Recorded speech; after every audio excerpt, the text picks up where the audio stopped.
Hello, my name's Craig Conti, heretofore known as Wise Guy. I found out about this group by picking up Neil Strauss's book, The Game. The way I got into it is I read The Game, and this is basically all the steps broken down to details. Before I got the book, I never even thought you could go up to a woman and just start talking to her. I knew that there was something that I was missing. I didn't know what it was.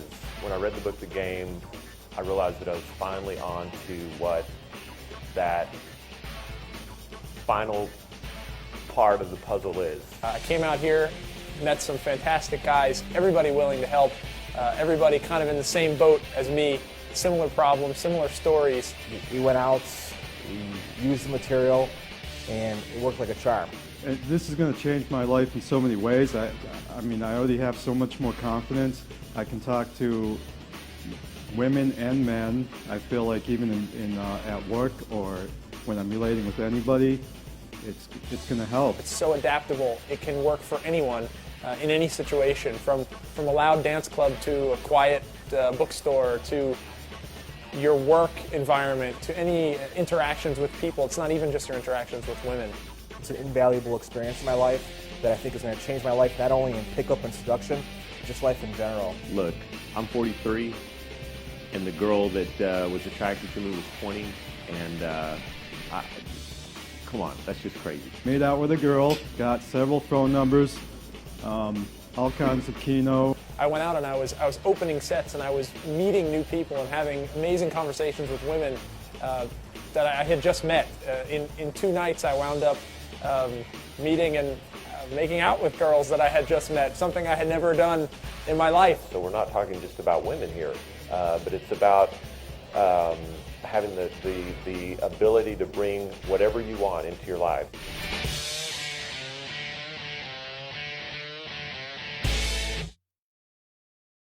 I'm not going to tell you guys about my background because you already know it. You read the book, so there's no need to tell you that. You know, all you really need to know, and why I sort of decided to do this, is, you know, I went from the world's worst AFC, like really, really hopeless, despite having all the advantages in the world of a nice job, going to rock concerts with backstage passes and getting no action, no interactions with women whatsoever that were good, to joining this community, spending maybe a year and a half learning it under the wings of the greatest guys, to becoming judged by many of them the best pickup artists in the community. And when I did that, there were some guys who I started out with who followed me along this whole course, and they didn't get good. They got a little bit better, yet I went that much further. So what I've spent the last sort of month doing is breaking down all those tools that enabled me to go from total AFC to pug, from average frustrated chump to pickup guru, and to give them to you guys. So I've kind of broken things down, and I'm going to start off with a little bit of theory, and we all know theory is kind of the boring part because you want the nuts and bolts of what to say and do because that's interesting.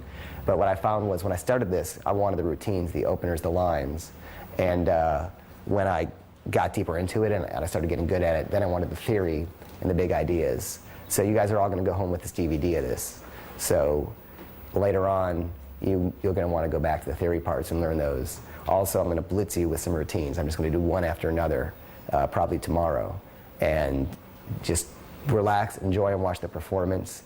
And you can watch them on video later and, you know, fast forward, rewind, and get them all down.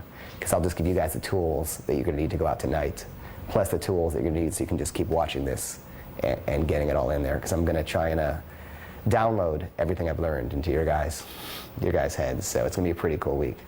And I'm really psyched because we're not just going to change what you say and what you do and how you act. We're also going to change the way you look.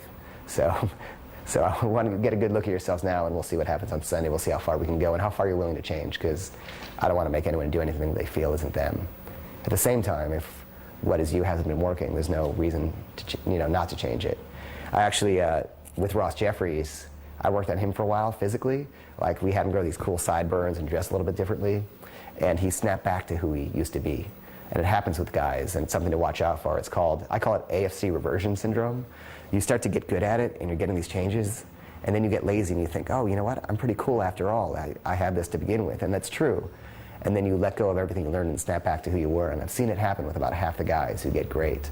So it's sort of a pitfall to watch out for. The other thing I noticed was that the guys who didn't improve, then there were the guys who they'd go out and they'd learn all their routines. They'd have their routines like on their MP3 player and play them all the time. And they knew every technique. They knew the names of all the puas. They knew all the system. They had it all down. They'd go out 4 nights a week, and yet they still wouldn't be having girlfriends or even having much or any sex. And so it made me realize that, well, there's more to it than that. And that's sort of what, when we discuss the annihilation method, to me it's like a complete method. The idea is, Matt came up with the term when we were talking about it, because what I wanted to do is give you something to annihilate all the competition. And so to me, pickup is this simple idea. It's who you are, what you do, and when and how you do it. That's all you're really going to be learning, that simple bit. You know, who you are, what you do, and when and how you do it. That's all we're going to be learning, but each of those things has so many sub-steps and so many little parts. You know, and for who you are, I'm going to teach you kind of 8 pieces that constitute an attractive guy. And I'm also going to teach you for what you do, I'm going to teach you a complete linear method full of routines for each step. And for when and how you do it, that's what they call calibration. Those guys who go out and doing the routines, you got to know, you got to be, you know, like a stand-up comedian. A good stand-up comedian has to be smarter than his audience, because you got to stay one step ahead of them. It's the same thing. You have to be smarter, and more socially aware than the men and women you're going to be interacting with. So that's what we're going to try and give you, and the tools to learn that. I'm going to start off because I did a lot of interviews for the book when they came out, and I keep getting these cliches thrown in my face that are just so not true from experience. The fact is, when I was learning this, I'd always wanted to fix my problems with women. When I was in college, I had like a duffel bag in my room, and it was hidden, and it was every dating book I could ever find, how to flirt, how to meet women, books from the 50s, the 60s, because I always knew this was a problem in my life. And all the advice was just horrible because they're theories. They came from people's experiences. Maybe they were good with women, so they made up a theory, or they interviewed a bunch of women, but everything you're going to learn now came from field experience. And it may be counterintuitive, but it's stuff that not only I've done hundreds or thousands of times, but in some cases shared with other guys who went out and did them hundreds and thousands of times. So this is real stuff that's field tested. And the 2 biggest cliches that I kind of hate about the whole dating industry, and that I hate about women's advice, the first one is just be yourself, right? You guys all hear that, just be yourself. But you know what? Like this thing that we present on the outside, sometimes we don't, that's not ourselves. You know, inside we know we're special, inside we know we're smart, inside we know we're cool. Inside we know our friends like us and laugh at our jokes and have great times with us and love us. And then we present to someone this boring, bland shell that they're not interested in. That's not ourself. So my theory is just be your best self. And for some of us here, well, you got to find your best self first in order to be that person. So we're going to work on that. The other biggest cliche is be confident. Women like confidence. That's all you have to be, is be confident, right? But how do you just be confident? Like, it's the worst advice. Like, I'm going to go out and be confident. Here's how you get confident. You get confident with success, right? Success breeds confidence. So what I'm going to give you are the tools and steps to get success, and confidence will sort of happen automatically, because, you know, it's horrible. Just like the advice, women love a guy with a sense of humor. I see more humorless rock stars getting laid than very funny stand-up comics. There's a woman, I was doing an interview, and someone was with another dating guru, I forget her name, and she had her perfect system of attraction. And she said, here's what women are attracted to. And don't write this down, by the way, because it's wrong. She said, looks, money, intelligence, personality, character, status, and prestige. She said, you have to rate yourself in terms of looks and money, and find a woman with the equivalent rating, and thus you will find your perfect match. And I'm like, she's like, men should not be dating out of their league. They should date with someone who's a perfect equivalent with looks, intelligence, personality, character. And what a load of shit. You know, it's like, is that just, after having these experiences and looking like this, I know that's not true, first of all. And I'm going to give you I think I know what you really meant. People don't know what they're looking for. They think they're looking for a guy who has money, but they're not. They're looking for a guy who has ambition. And anyone can have ambition. And we're going to go into that later. But it was just the most most bullshit thing that's always fed to guys that makes them feel intimidated and unworthy around women. And on the last day, Steve Pickus and Rasputin are going to come in, or Hypnotica, and they're going to sort of hypnotize all these limiting beliefs out of your heads, because if you're here for any reason like I was, I've just been fed the wrong thing my whole life. But once I went out there and approached thousands of women, I figured out what really works. So before we get to the method, and I'm going to start with talking about who you are, because that's the most important stuff. I wrote down like what separates a champ from a chump. Like what are steps to good learning. The biggest thing, one of the things I learned in the pickup community, and I learned stuff that helped me with my whole life, was I learned how to learn. And like in school, they just give you subjects. They never really teach you how to learn. And these are the things that I thought helped me improve quickly, while others sort of languished by the bar side. And you want to ask yourself these questions: are you in the field all the time? Are you in the field, or are you online, an internet junkie posting? Because there are all these news groups out there, and I really recommend them for getting feedback. But it's easy to get drawn into that, sucked up into that world. When you get my archive, dude, you will flip out. I wrote, I had to edit a lot of the crap down, but I wrote like thousands of pages on this. I could have written like 3 more books in all that time I spent posting. And a lot of it, I'm glad I did it. It was helpful to me. But a lot of guys get sucked up into the online world, and they forget about improving themselves. They start either trying to become a hero to guys or proving themselves. You've got nothing to prove to other guys. You've got nothing to prove to me here today. You have nothing to prove to each other. All you have to do is improve yourself.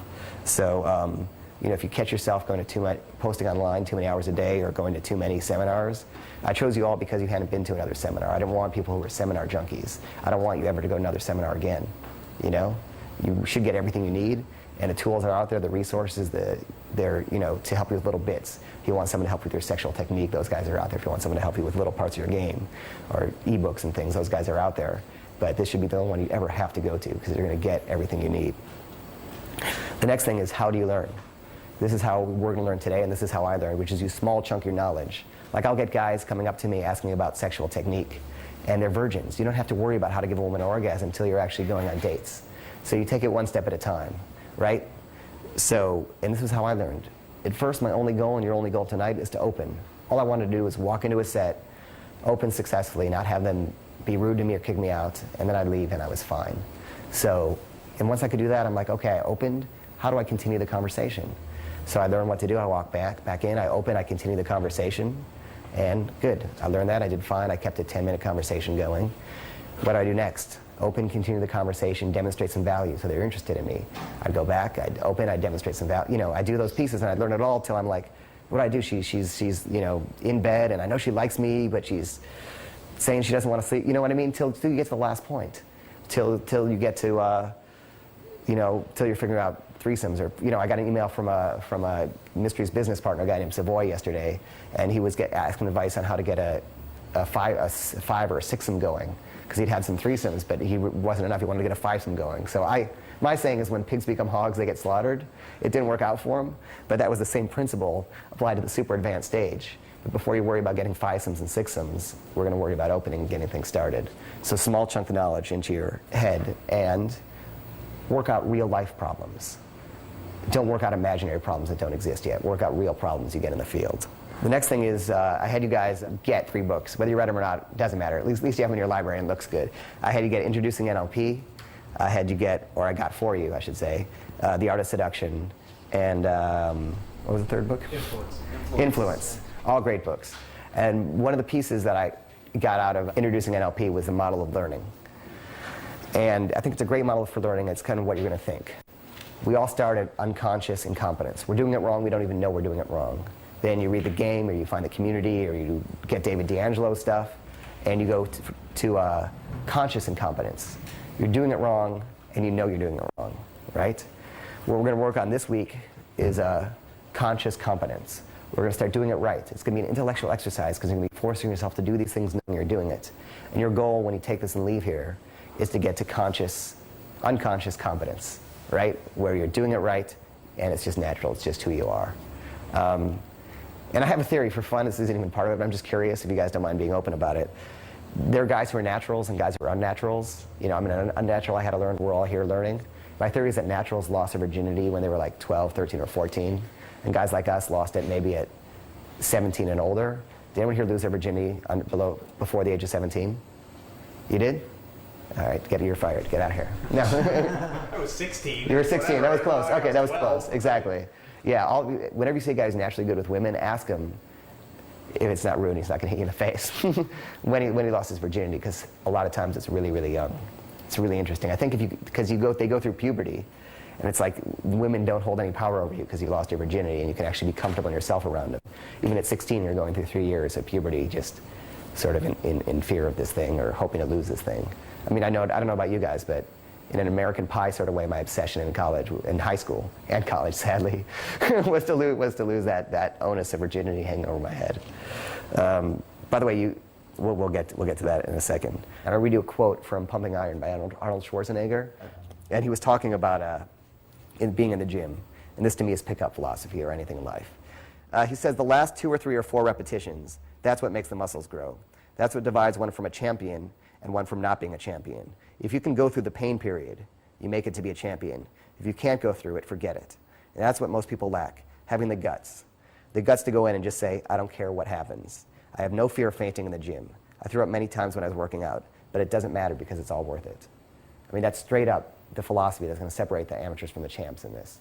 And I know Outback is a champ because last night there was a set of girls, and I said, who's going to approach? And he went in, he opened his mouth, and he did it. And that's the champion attitude. I'm going to break that down in a little while. The next thing is separating useful from useless learning. There are guys online, and they're constantly like, and guys in the real world are constantly asking these questions that are just, they're not necessary. There's nothing you need to learn. Of course, every piece of information helps, but take a look at the questions you're asking. If you're asking me questions or asking other guys questions, and step back and ask if that's knowledge you really need to know that you're going to go practically apply. So chase after the right knowledge. The other thing is, and these next 2 points are going to seem contradictory, you have to be willing to test ideas, even if they don't seem logical. For example, I have mixed feelings about peacocking. Believe me, being cool was really important to me. So when I was told to go out in a bar with a big funny hat and a fur, a purple, I'll show it to you guys later. Remind me. I'll show you the purple vest that I wore. It was the last thing I wanted to do because in this fuzzy purple, it looked like somebody had shot a punk rocker and put his mohawk on my chest or something. And I went out and instantly women would come up to me and start touching it. And whether they liked it or not, it didn't matter because the game was on. And after I was with one of those women, I asked her, all right, here's your first practical lesson. Every time after you've slept with a woman or made out with her or started dating her, always ask her, when did you first realize you were attracted to me? When did you first realize you were attracted to me? And here's why. The feedback. They're going to say, well, when you said that one thing, when you did that one thing, and then they're going to know what you're doing right. So always get that feedback. And it's a funny, arrogant thing to say anyway. But with this one particular woman, she said, when I saw you wearing that vest, I knew you had confidence. So even though it was counterintuitive, and believe me, I fought against it for a full month before I did it, I didn't regret it. So try things that don't seem logical and see if they work. Because if they work, they're pretty soon going to seem logical. For example, when a woman touches you, when you brush her away and you're like, hey, hands off the merchandise, that'll be $30. Believe me, when you're out meeting women, you want them to be touching you because that's what you're out there for. And to actually take her hand off you and throw it away, be like, hey, hands off the merchandise, that'll be $30. This shit ain't for free, To actually say that, it's so counterintuitive. You're like, what the hell am I doing? And then you'll find she grabs you again, and you're like, okay, that's going to become me. And that's the next point, is to really become a master, a Jedi, as Thundercat would say, you have to understand the principles behind the ideas that work for you. It's really important. For example, opinion openers. The openers that you're going to learn are, hey guys, I want to get a quick opinion on something. Guess what? There are a million different kinds of openers that'll work. They're not all opinion openers. You don't need opinion openers to work. I could never use an opinion opener for the rest of my life and still do fine. Because what works is the principle behind it.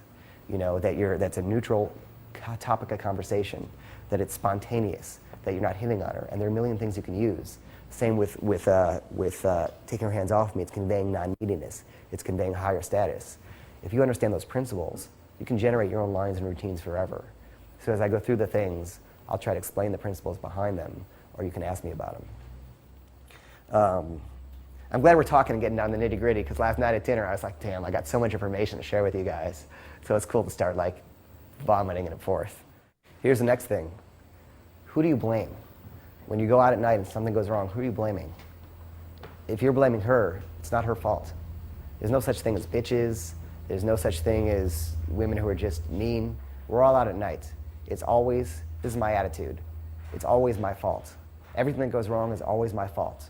You got to do that without taking it personally. So we're talking about who do you blame, right? And the idea that it's never her fault. When you're out and things go wrong, you always want to look at yourself. If she is being mean to you, it's because you didn't make her comfortable or you didn't have enough social proof going in. It's always your fault, and no situation is impossible. You know, some situations, let's just say, and I always want to leave knowing I did the best job. For example, there were times where I would meet a woman and we would sleep together, and afterward I would know I didn't do my best. There were a lot of things where things could have gone wrong. Now, there were other times where I'd meet someone, I'd have a perfect interaction, and maybe I wouldn't get their phone number, but I know that I played the game perfectly. There was nothing could be helped because she just got married that last week, you know, or whatever it's going to be. But generally, if you're out there and you're finding obstacles, and as soon as someone comes back to the table and they say, I didn't like her anyway, or she was a bitch, I know that they're just making excuses for a mistake that was theirs. So anytime something goes wrong, you go back, and I think Ross Jeffrey said this to you guys last night, you replay it in your head, you find out what went wrong, where you made the mistake. You figure out how to solve that mistake and how you would do it next time. As it said in that Introducing NLP book, there's no such thing as failures, it's only learning lessons. Right? Ford asked while I was reading the book, and now, did you pick up those pieces out of it? There's no such thing as failure, only learning lessons. I think that was one of the best pieces of advice in the world, because you're not going to fail at all when you're out in the field. You're going to go out there, some things are going to happen, and you're going to learn from them, and you're going to become better next time. That's really, honestly, the single secret of how I got better each time, is every time something went wrong, I'd consult the gurus, I'd pop online for a minute, I'd ask about the questions, and I'd get past it. I got stuck at kissing for nearly 6 months. Like, I got out there, I would go on dates with amazing women, and I'd be too scared to pull the trigger. And I just kept blasting and blasting at it till I got past it, like determined and dogged, because I knew there was a solution. You know, there's a solution to every problem, every contingency. People say these problems or these walls. There's no such thing as walls or problems, they're only contingencies. If you have a contingency plan, you can get around it. And later on, we're going to deal with contingency plans. The single best place to meet women is the makeup counter, because they're attractive and they're interacting with women the whole time, right? So they're happy to see a guy. And go in to get some makeup done. You know, go in, because honestly, I would go in sometimes before I was going out, because they do free sort of makeovers, and just have them, you know, put on some eyeliner, put on some powder, or take the shine off my face. One day, like I think I was doing it, you can even tell them that you're going to do a TV, you know, you got to be in the TV news or TV taping, they don't have a makeup artist, and they always neglect the guys. Or just say you want to go out at night. It's like women get to wear makeup and look beautiful. What's wrong with a guy putting on a little bit of powder? You don't want the makeup to show or be obvious, but it's nice to have, you know, smooth tone to your face, not shiny nose and things like that. And then you're sitting there, you're in the chair with them. You've got 20 minutes to display your personality, or 15 minutes, or 10 minutes to display your personality. And I've never gone and sat and gotten at a makeup counter without leaving with a phone number and a date, often that night.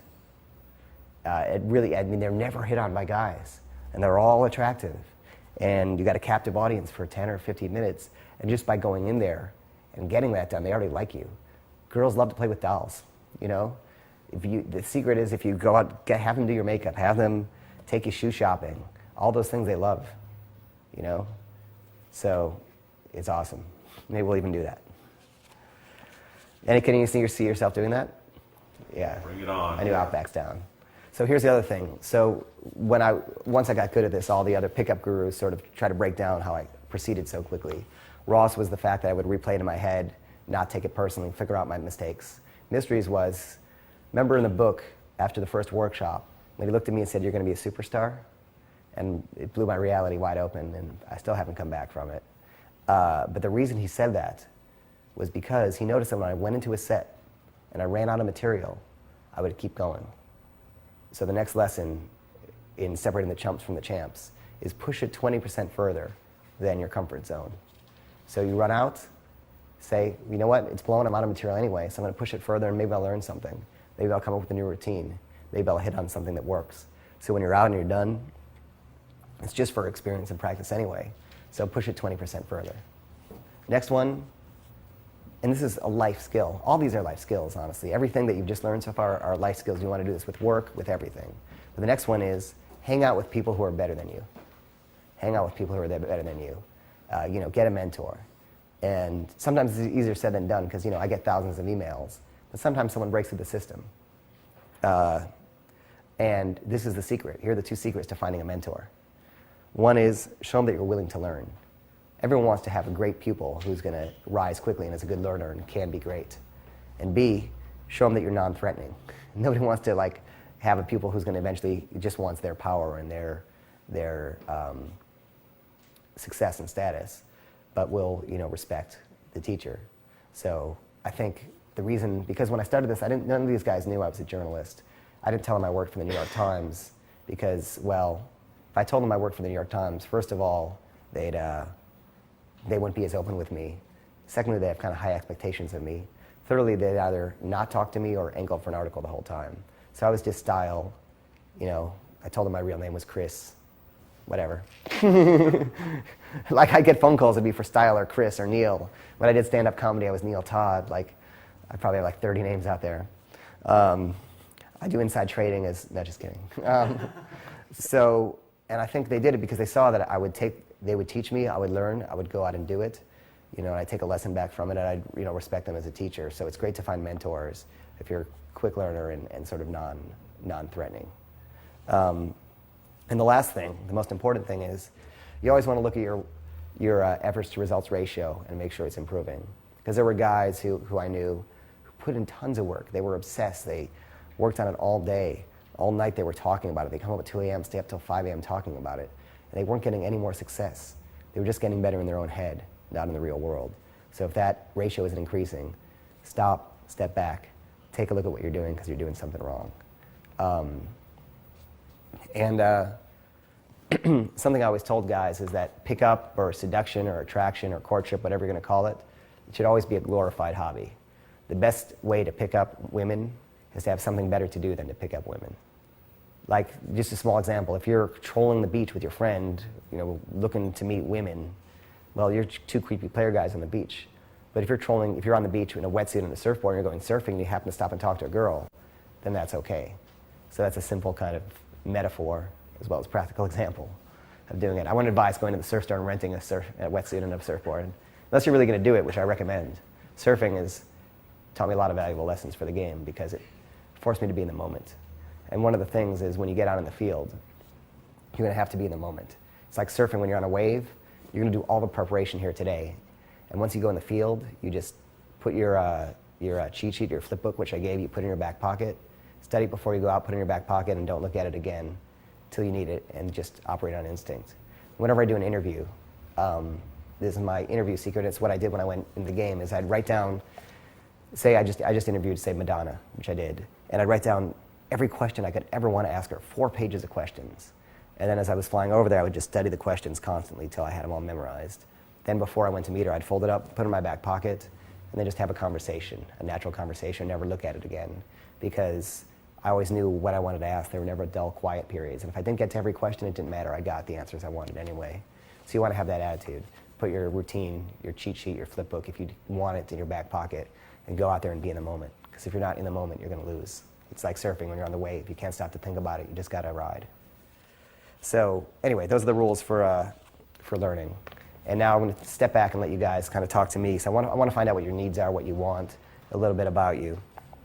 And just to break things down, in case you don't know already, this weekend is going to be different than when you hang out with your friends.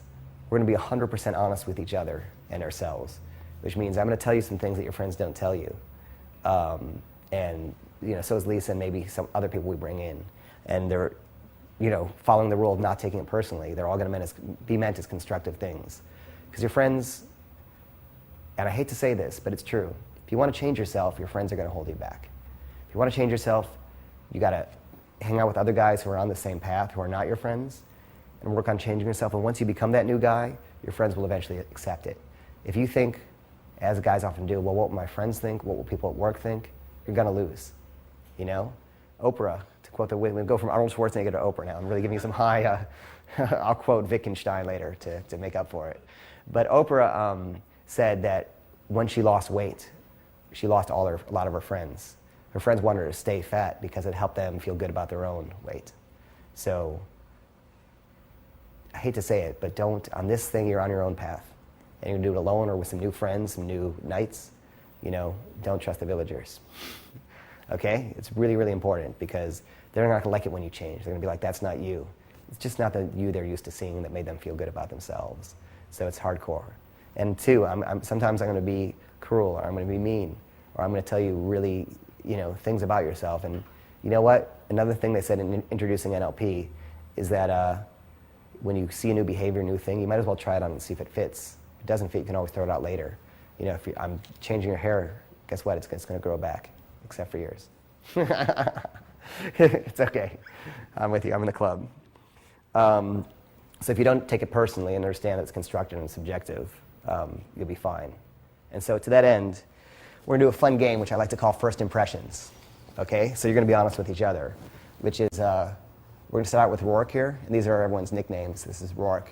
I'd like to know, you guys met him for the first time last night, you saw him today. Before he opened his mouth, he walked in, maybe met him at the hotel. Before you meet a woman, she's already seen you. She's already seen you in the club, and she has her first impression before you walk up. And first impressions are important. They can be overcome, but they are important. And let's just see what we're starting with. What was your first impression of Rourke, Indiana? Well, he reminds me of somebody that I know. Right. And you actually do have his very similar personality. I just thought he'd be like a kind of a party guy, and kind of drink a little bit more. Although I seemed to be the one drinking last night. But yeah, so he looks like a fun party drinking guy to right. you. But I'm like, I don't know. That's about all I got. Cool. Out of it, That's good. But he seemed like somebody that I could communicate with. How about you, Son? I got pretty similar, actually. I mean, he's looked really outgoing, high energy, but he also held a little bit back, which I actually kind of liked because there's a sense of mystery. You don't give away everything right away, so that's something I really liked about you. That you're really outgoing, but you also don't give away the story either right away. So far, you haven't at all. So Right. Wise guy? I'm agreeing a little bit in the fact that you seemed like you were a fun guy, and you seemed like you were excited, but you seemed a little bit eager. Like you were moving very fast. Your feet were moving very fast, and your eyes were kind of all over the place. You didn't seem as focused, a little scattered, but definitely fun. And Outback. I didn't get the party vibe that much. I thought you were real warm and approachable. Maybe you'd calm down by the time I met you, so I didn't get that vibe either that Wise did. But the other thing that I got almost immediately from you is I picked up that you seem to be fairly intuitive or observant, and that was one of my other first impressions that I got. Well, my first impressions was that you seemed like you guys said, like a fun, eager guy who really was like a good energy, good soul, good-hearted guy. You really seemed like a good egg who's fun to be around, and like a good friend. And then that was half of you. Then the other half was sort of like, this is my first impression, not so much now. There's also sort of like a nerd side to you at the same time, which is sort of like a half of it also. So I kind of got those two pieces. Yeah, and tomorrow, we're going to work on style and fashion and things like that. But I think it's important for you to hear the first impressions so you can see yourself sort of in the mirror properly as we're starting out. And first impressions of Zone. Creative. The velvety shirt you had on. Oh yeah. Eager to learn, and ballsy definitely, because he approached the Virgin record store girl, which was good. Got her phone number. Did you get the phone number? You got the phone number. I got the phone number. Yeah. Of the Virgin record store or record? No, the actual. I'm just kidding. herself. That's great. But impressive, man. My impression, I'm just going to be an asshole. Just he dropped his pen and got worried. Poor Zone. My impression is that you look weak to me. I look what? You look weak. I don't think you're a weak person, but it's because of your body language. Ah. And we're going to work on your posture later. So that's my thought. We're going to work on it in a second, but let me get the other feedback. Well, I thought of all the guys, you are like the nicest guy, and sometimes that's not such a great thing. throughout the night as I talked to you, yeah, you're nice guy, but in this game, you know, sometimes you want to be a little bit more confident, maybe. And I picked up on the timidity too, and sorry to say it too, but the hair's got to go. Well, I've tomorrow. been thinking about that for months now. Yeah. So Tomorrow, maybe even today. Right. Today. Definitely today. But yeah. Wise guy. I mean, similar things. I think you talk a little low and a little fast, which needs to kind of be worked on. I feel like you're not giving yourself enough credit. I don't think you're present yourself in your best light. Because I mean, I've read some of your emails and everything. In your mind, you can really make a good story and tell a good story. But when it comes out, it just seems like you're trying to get it all out too fast. And you, like I said, talk a little low and talk a little fast. If you just slowed down a second, took a breath, I think you would come across a lot more confident. Outback. Not much to add. A little nervous, maybe, but that's it.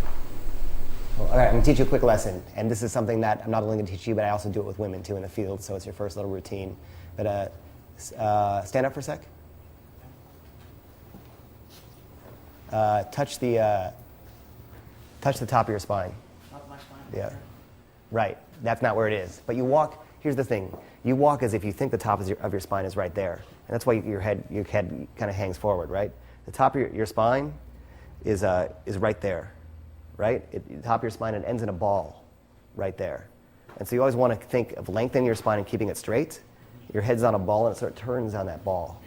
And that's proper posture. If all you have to do is really just remember that the top of your spine, it goes all the way up there. You keep it straight so you don't let your neck kind of hang forward, right? I'd recommend for you taking something called Alexander technique. If you want, it's a nice thing. It's posture exercises, but it also helps you with speech and the rest of your life.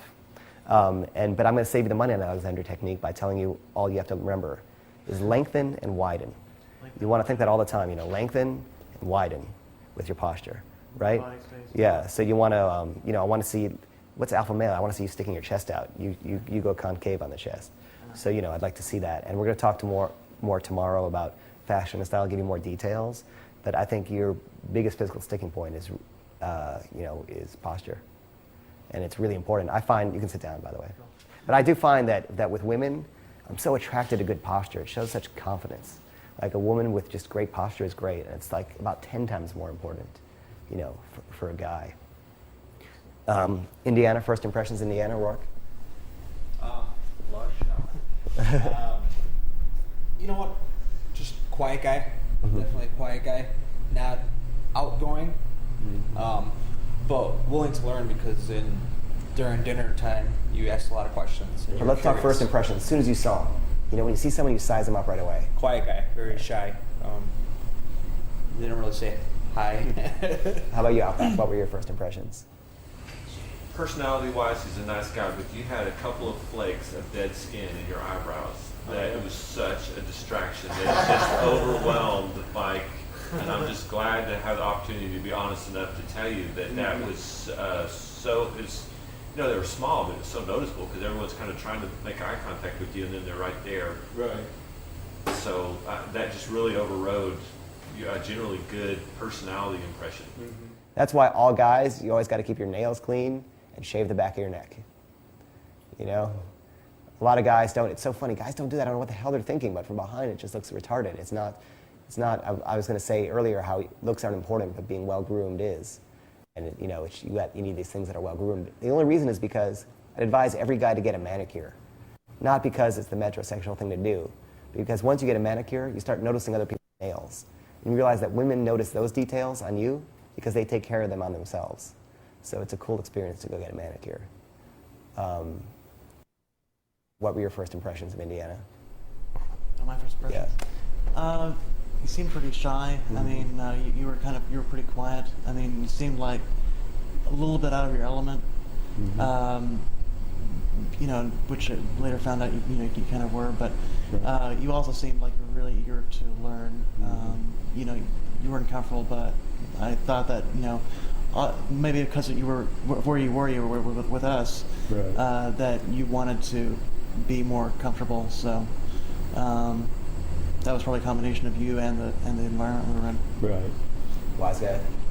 For the situation, meeting a bunch of new people in a new place, I mean, I thought you came across pretty neutral. I didn't get a lot of confidence, but I didn't get that you were scared or anything. I thought it was about what it should have been for the environment. I mean, I thought it made a pretty good first impression on me. Right. I thought when I first saw him, I thought he looked like a cool, confident, successful, fun, very normal guy. But then after about 30 seconds, I realized that inside he was super, super, super shy, and timid, and nervous. So I felt like your inside wasn't congruent with your exterior. You know what I mean? Mm-hmm. So and it's funny because I heard Ross Jeffries talking about that with you later. Right. So what we're going to work on doing is making you realize that the person you are on the outside, making that person on the inside match it, because you're definitely selling yourself short, man. You know, you're cool. You're a cool-looking guy. Cool guy. All right.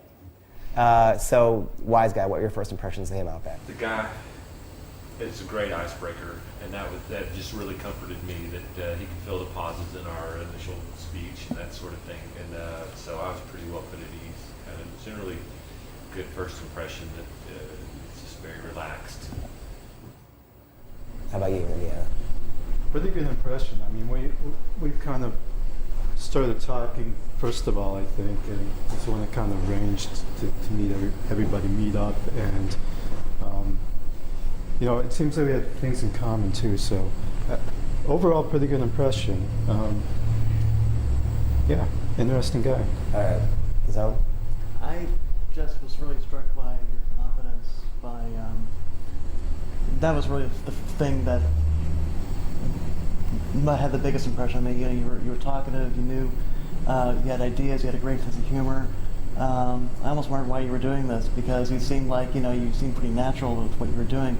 So I mean, I saw a lot of qualities that I would like, myself, that I'd like to, not necessarily imitate, but build on myself. Qualities I want to, see myself do more of. So, but yeah, this is the guy I'd like to know a little bit more. Oh, that was sweet and honest. I want to give you a hug now. How about you? Oh, no. How about you? How about you, Ro? Preppy guy, intellectual, definitely, and I think eager to learn. Like the same thing, ask a lot of questions and stuff, which is cool. Yeah, I didn't get the smart things so much. No? I'm joking. He looks like a student. Better, right? You look like a student. I am a student. I was a student. Exactly. Yeah. So to me, you look like a, you look kind of confident, fun. You had that sort of a spark of life. You seem like a good guy who was, maybe a little bit cocky, and you had great body language. Your posture is really good, so you hold yourself really well. How tall are you? 6'1". 6'1". Because a lot of tall guys who, live in a world where people are shorter than them, and they kind of slouch and have horrible posture. And you carry yourself at 6'1". It's a really cool thing. So, did you ever play sports in high school or anything, or swimming or anything? A little bit. Yeah, but cool. But no, you carry yourself well. It's cool. And so, my only thought is we're changing that hair. We're changing that hair. It's too flat on the sides and too high on top, so it just makes your already oval face just look like. So that's going today or tomorrow. You ready? But so, out of curiosity, did everyone's first impressions, they match up to your own self-images? A little bit? Do they reinforce them? Do they help with them? Do they help you see the things you want to change about yourself? It's a fun game to play with people at some point when you're comfortable with them and say, hey, tell me when you first saw me, what were your first impressions of me? Because they're different now that I know you guys better, they're different than my first impressions. But, in a club, you only got a minute or two to convey your personality, 10 minutes max, 2 seconds minimum to convey your personality, so everything counts. And the hardest stuff to learn is the stuff that takes place in the first 10 minutes, because you've got to break through all those walls that separate two strangers.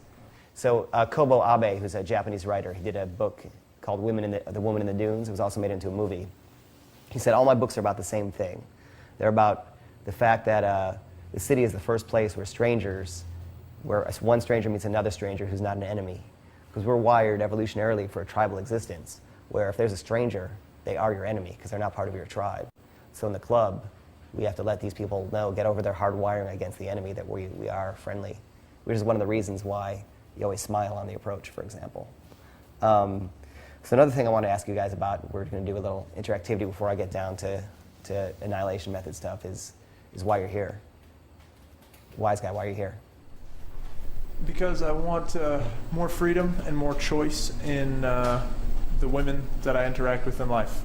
I've been in school or in work for my whole life, and I usually meet people that are kind of forced to be around me in school or in work and that sort of thing. But the cold approach, a girl in a coffee shop, a girl at the bookstore, I just don't really do that. I never have. Right. And that's something that I want to do now that I'm getting out of school. I'm getting out. And I'm kind of growing up, I guess. Cool. I want that freedom and that ability to be anywhere, anytime, on my terms. Yeah, cool. And when you look back on your life and you're 75 and happy with kids and grandkids, assuming that's what you want, how you want to look back on your dating life and see it, look back on your life.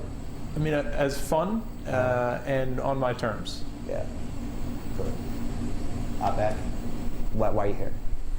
Well, I have bought into every cliche about what women want in a man, and you know, I got a doctor's degree, I worked hard, I got money, I did everything that everyone says you're supposed to do, then women will be attracted to you. Right. And it hasn't worked. I know, man. So, but at least I'm smart enough to keep looking and to like figure it out. And so I'm here to like figure it out. Yeah, it's funny. I meet guys and they're like, yeah, you know, I'm just going to try and make a lot of money, and then once I do that, I'm going to start worrying about the woman problem. But you know what? That money actually isn't the solution, or a doctor title and stuff. Car. None of it works. None of it works, man. And it's crazy. It's all inner game. You know, when I worked at the New York Times, I started working there when I was really young, and I thought they'd always ignore me as just like a skinny, pasty writer guy. And I'd go out to the clubs and I wouldn't be on the guest list, or I'd have to interview people, and then I'd have to say I'm Neil Strauss at the New York Times. Then they'd start to respect me and listen to me. And my goal became to embody that when they saw me, to see that must be a guy who must write for somewhere like the New York Times. I wanted to embody the prestige that the title New York Times had with me. So it's the same thing with being a doctor or a nice car, being a doctor or having a nice car. You want to walk out, and without them knowing what you do or that you have a nice car, to embody a guy who is probably successful and has a nice car. You know what I mean? You don't even have to have one. You can bring them into your Pinto. It doesn't matter. Perception is reality, you know? So you want to embody those attributes that you were looking to get externally. Why are you here? Well, I used to weigh like 305 pounds. Amazing. I can't even imagine it. I can't even imagine it. Yeah. I would show you a picture, but Ross burned it last night. Right. So I think exactly what you said. The inside has not caught up with the outside. I still feel socially like the overweight person that was not very social. Yeah. And so that's basically why I'm here, to kind of learn not just to meet women, but to be more social and even how to enjoy life more. Yeah. And when I look back at my dating life, I want to say, I've dated and met enough women so that I have found the right one that I want to commit to for, and then I'm not always thinking in the back of my mind, well, the grass is always greener over here or something. I will have had. You want to go taste the grass and find out it's not so green. Right, exactly. Yeah. And then, I know that because most guys just fall into this thing where the kind of the first one they meet, that'll kind of stick around with them. That it works that way for a lot of things. Yeah, that was my story too. I mean, my first girlfriends, they condescended to sleep with me. I dated for years and years because I didn't know what was going to happen again. Right. Yeah. Cool, man. Zone, why are you here? I think it all boils down to two things. The first is I took this because I really want to force myself to get out there to do this stuff because I really just want to get a handle on this women problem that I have. Having a hard time approaching women, getting to know women. I mean, not flaking out like in the middle or beginning or whatever. Talking to women, and not just getting their phone number, but getting to know them, including when I just first meet them. I mean, because of my job, I talk to people a lot, and it's it's just socially, you know, that's always been, you know, when it's for me, that's always been a problem. The thing that's related to that also is just general confidence. You know, what you were talking about earlier. I found that the better I get at talking with women, you know, getting to know women, the more confident I become in other areas of my life, and I want more of that. I mean, it's not just about women; it's about life in general too. Cool. Next to posture, your next lesson is volume. 'Cause Okay. when you're out in loud environments, Like this? Yeah. I'll ask you another question. I want you to speak loud without yelling, because the fact is, if you're out there in a club and maybe there are 4 or 5 women or a group of 6 or 7 people, if one person can't hear what you're saying, you lose everybody. And I'm a quiet talker, right, Lisa? I'm a really quiet talker.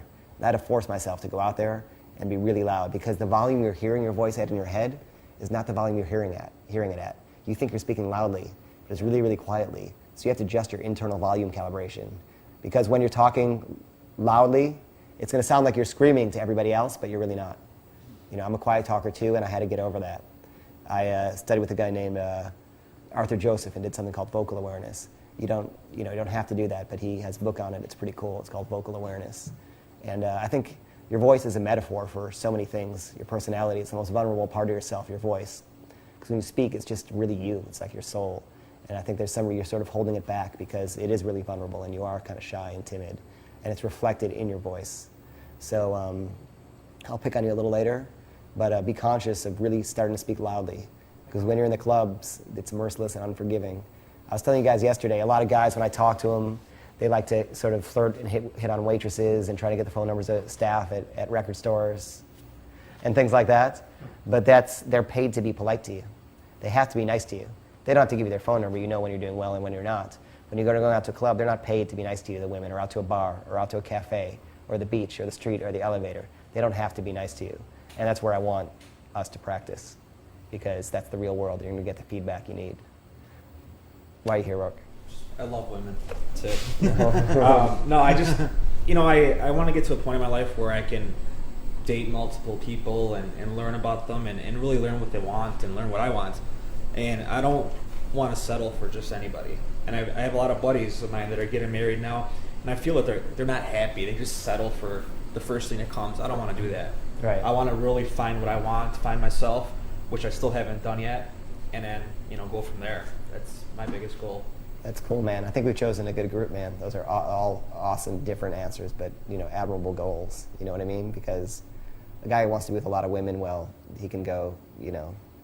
There's money can solve these problems. But anybody can. You guys all have really cool goals, and every guy's goal, everyone's is different. Sometimes you don't know it. I thought I wanted to be better with women, but I think what I really wanted to do was to be socially comfortable also. Like I really wanted to go out to these places where I felt like a foreigner, especially like clubs and bars and these meat market places where it's all these like guys who are jocks who are popular their whole lives, and I was a loser. I just wanted to go like there and feel like a popular guy and know I could talk to people and be cool and outrank people and have people see how special I was without being the wallflower. So anyway, I have this theory. I haven't really developed it. It's called the point system. And the idea is, and we're gonna develop it now together. And the idea is this: in order for a woman to want to date you or take you home, you need a certain amount of points, okay? And everything is ranked on a scale of 1 to 5. So let's just say that you are the best-looking guy in the world, right? That's only 5 points. Maybe you need 3 points. Maybe you need 8 points for her to take you home. So the best-looking guy in the world is only 5 points. You still need maybe a point of intelligence and 2 points of humor. You're the richest guy in the world. That's only 5 points. Maybe you need a point of look, a point of intelligence, and a point of humor.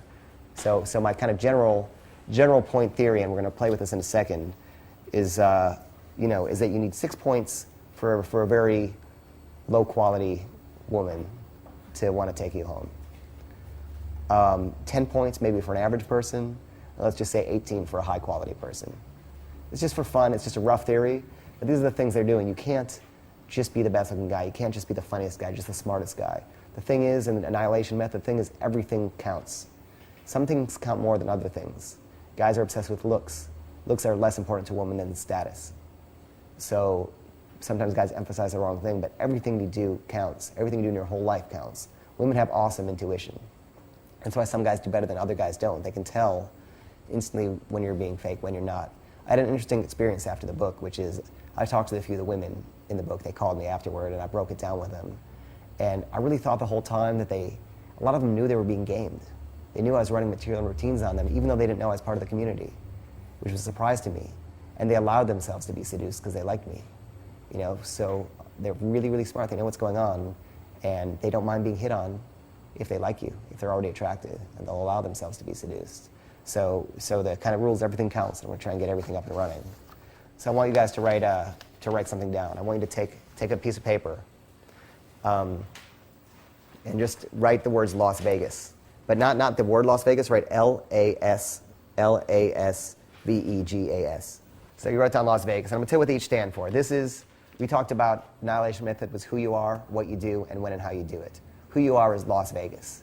This is 8 traits that you want to have that are attractive to women. And this is who you want to make yourself. You guys all talked about becoming better people.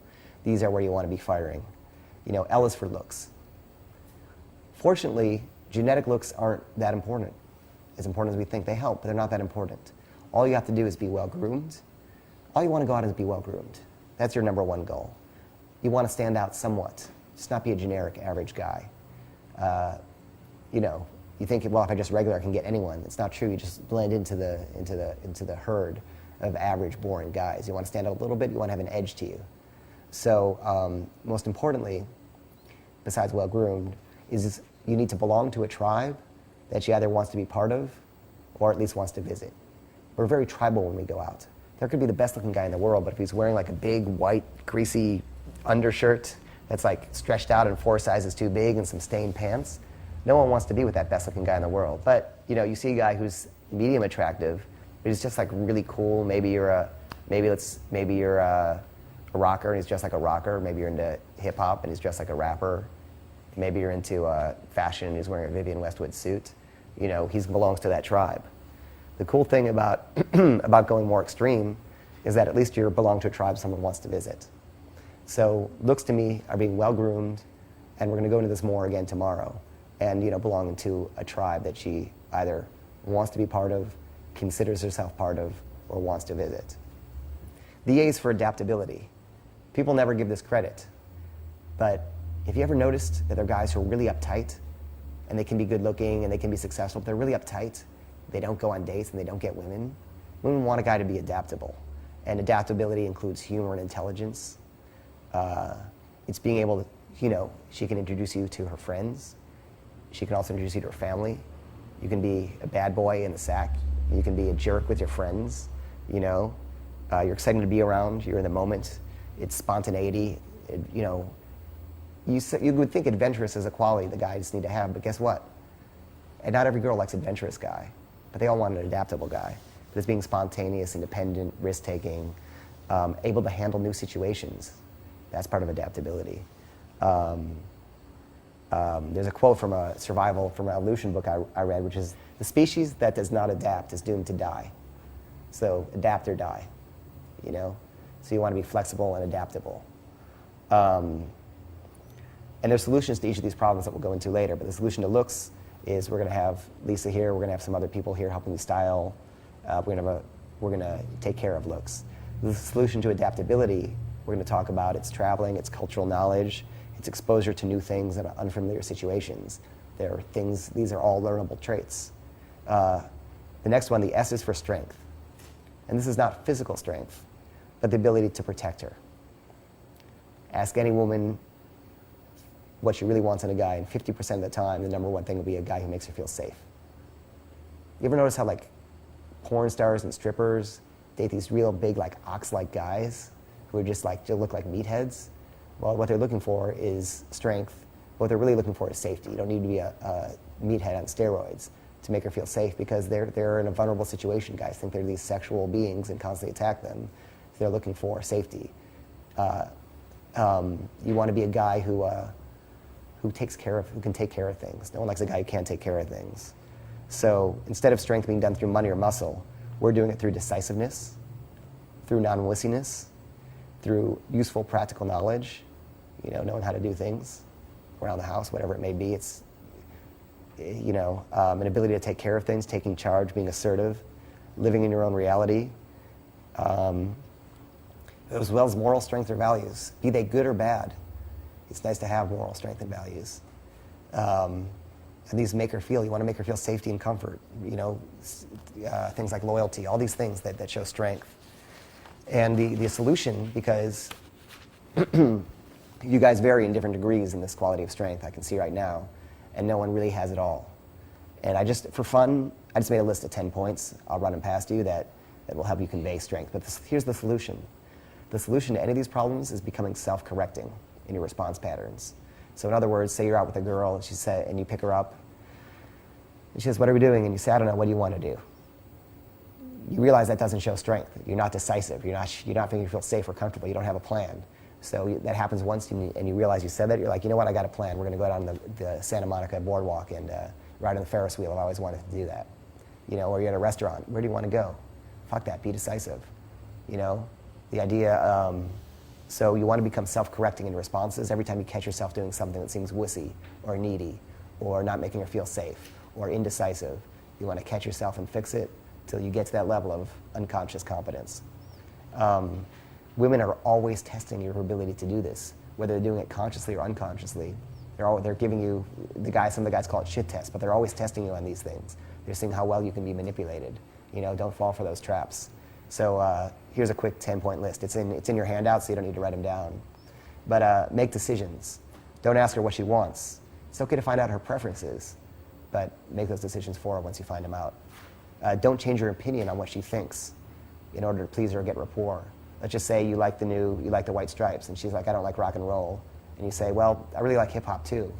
You're trying to get along with her. That instantly shows weakness. Say, I like the White Stripes. I hang out with rockers. They're cool people. They're a good band, and stick up for it. So, don't change your opinion to get in with her.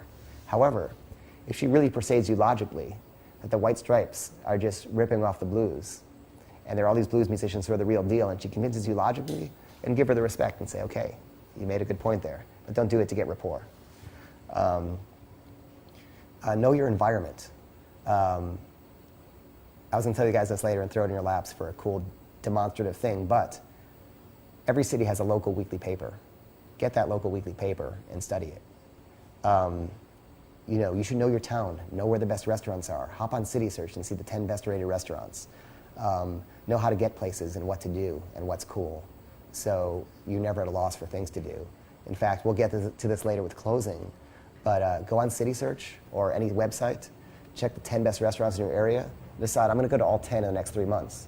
That way when you meet a woman and it's time to close, you say, "You know what, there's this Japanese restaurant I've been dying to try. I'm going there with my friends. Maybe you should come and tag along. You know what's going on. Look at your alternative weekly. They're always the critics' picks. See what the critics' picks are so you know what's going on that week." When I was studying this stuff, I would actually make my schedule for the week. So any night when I wanted to have a date, I know what's going on. So if I'm meeting a conversation, the girl likes music or she likes food, whatever she likes, I can seed the conversation with a plan. And I'll teach you guys how to do this right also. So, knowing your environment, knowing how to get to places, knowing what's cool is what a strong guy does. He can take care of things. Being an effective communicator. So in other words, when you're out socially, you're dealing with waiters, you're dealing with door people, you're dealing with taxi drivers, valets, whatever. Being able to get others to respond and being strong around them helps her feel she's taken care of. Not being a jerk to them, you want to treat them nicely.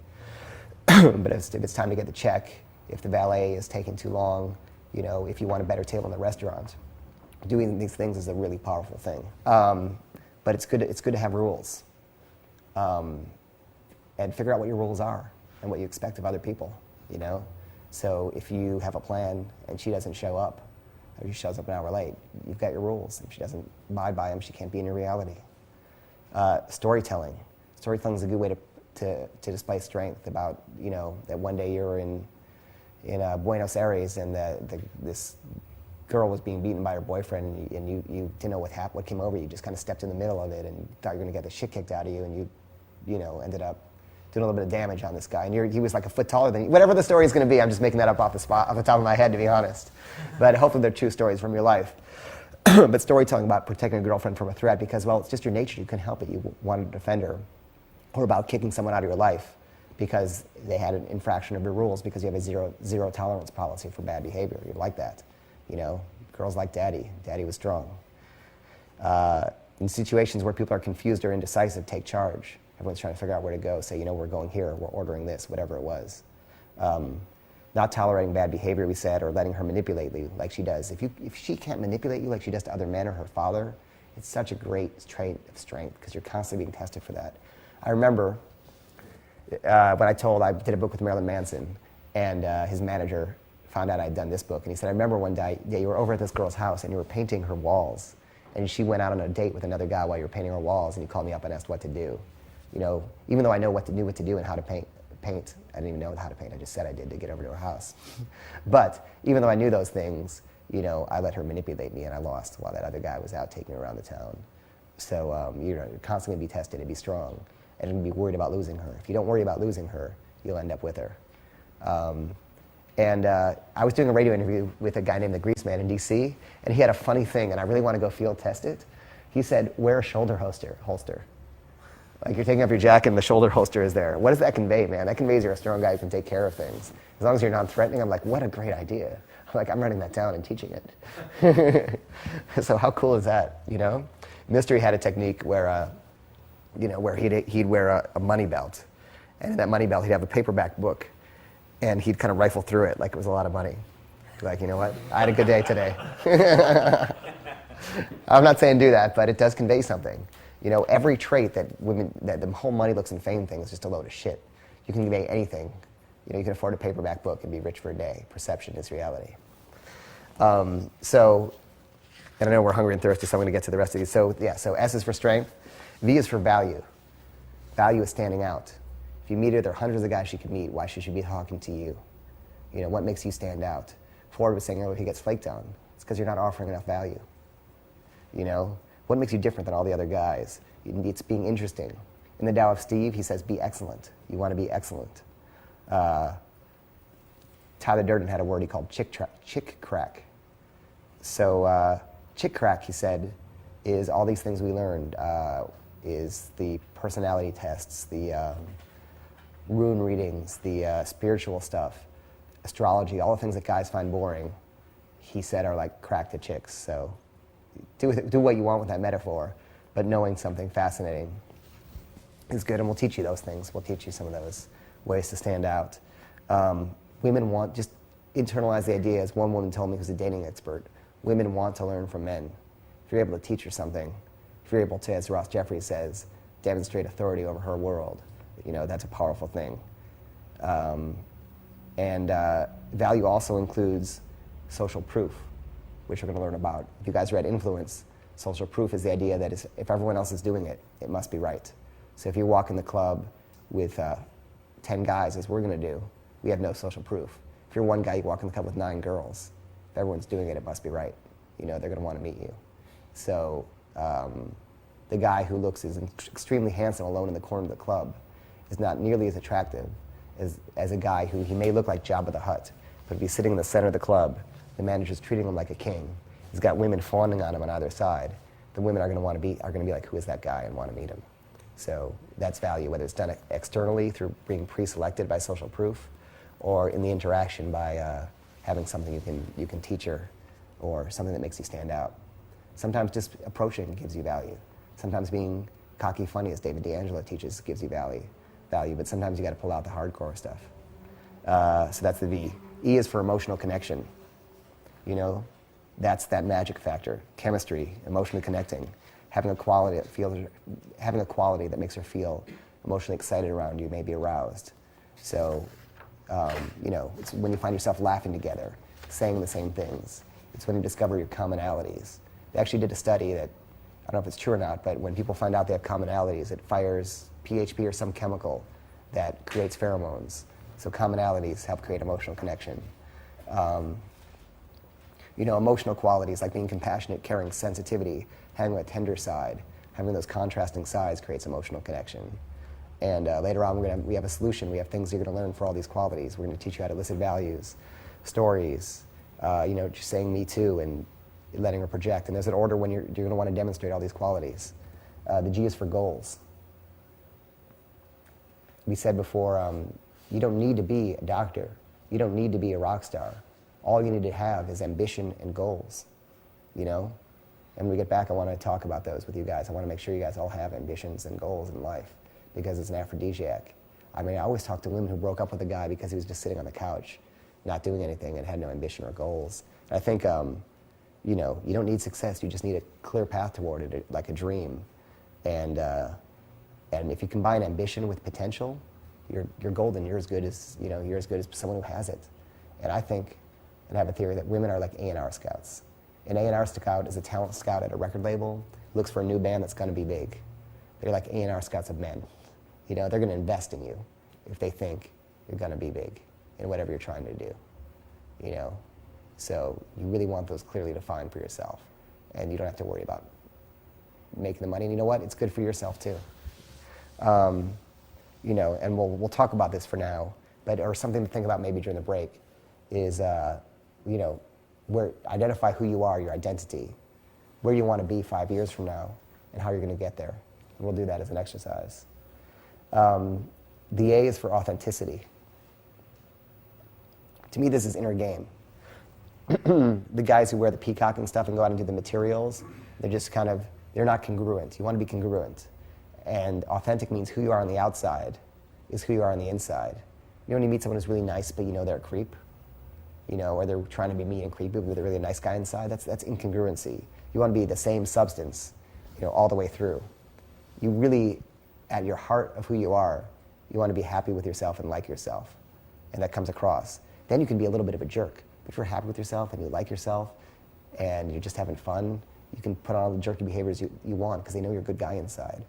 Women don't really like bad boy jerks who are really bad people, and they like people who are challenging and fun and have value, and at a core value are congruent and at peace with themselves.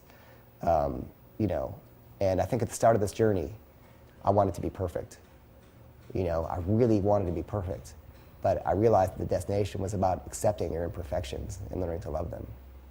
So that's part of authenticity, and also actually having a duality.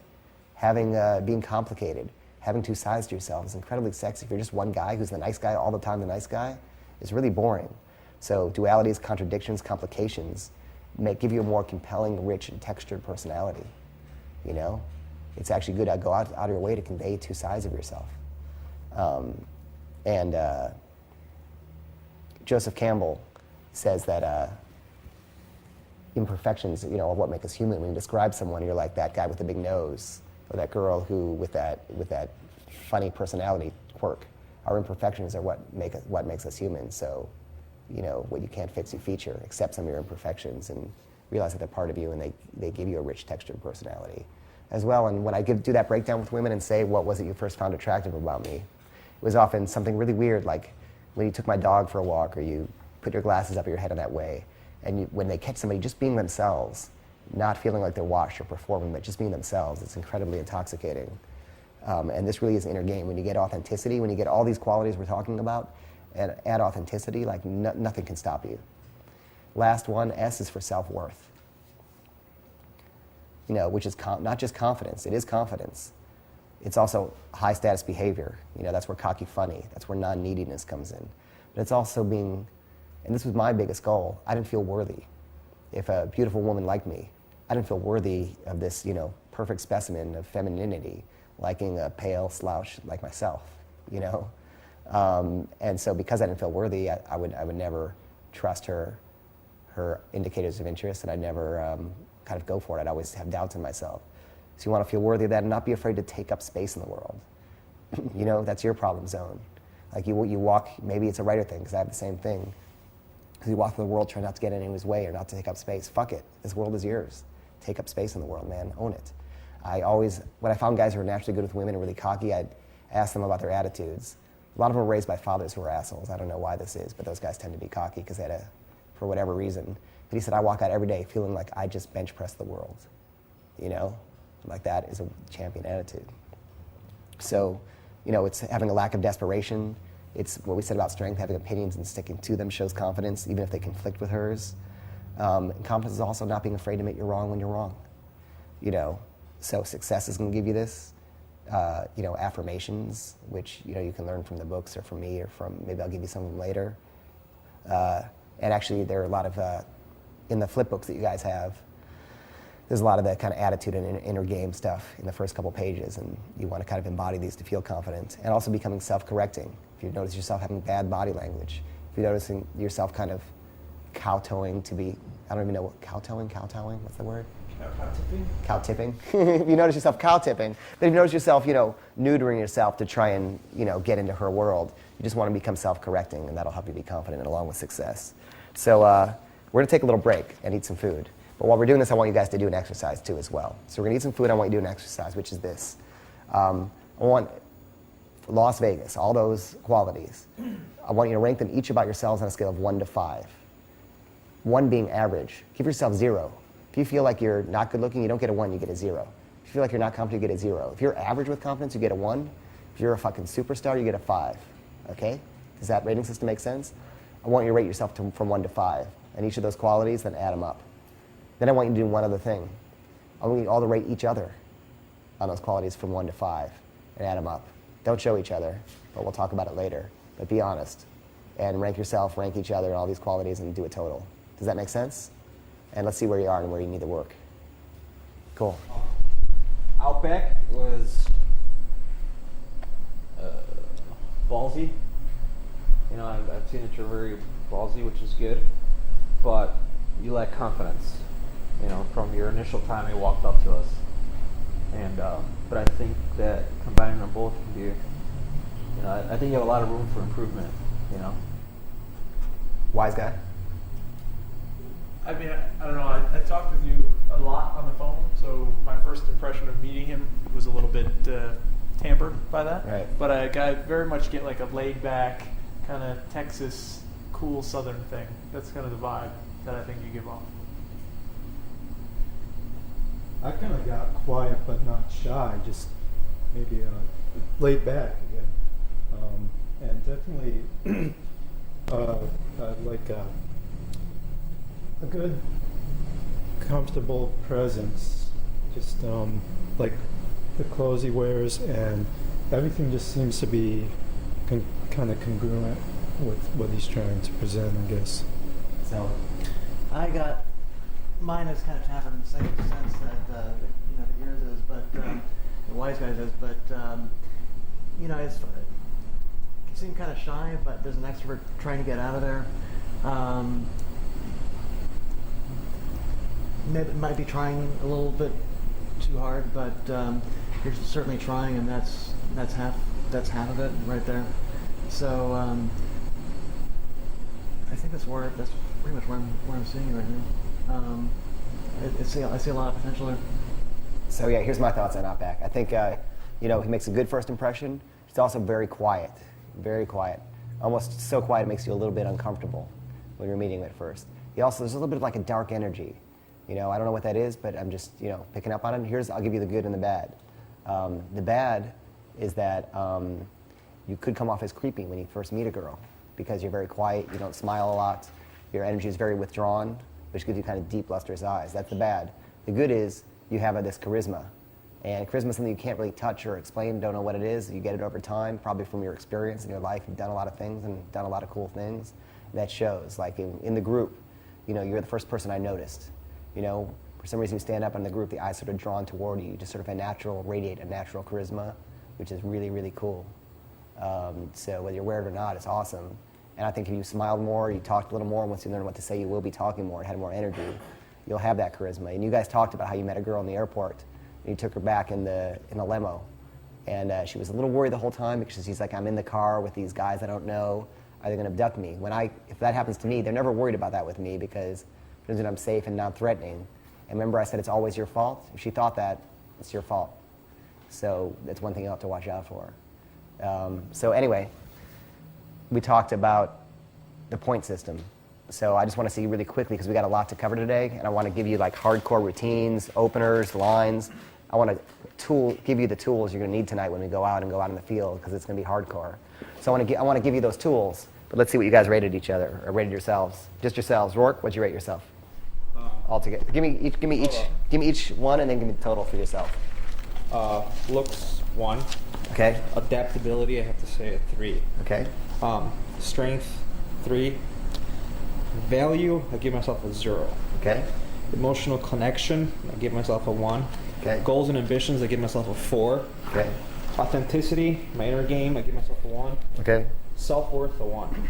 Okay, cool. So we're going to work on value, looks, self-worth, authenticity. Mark those categories, and we'll work on them.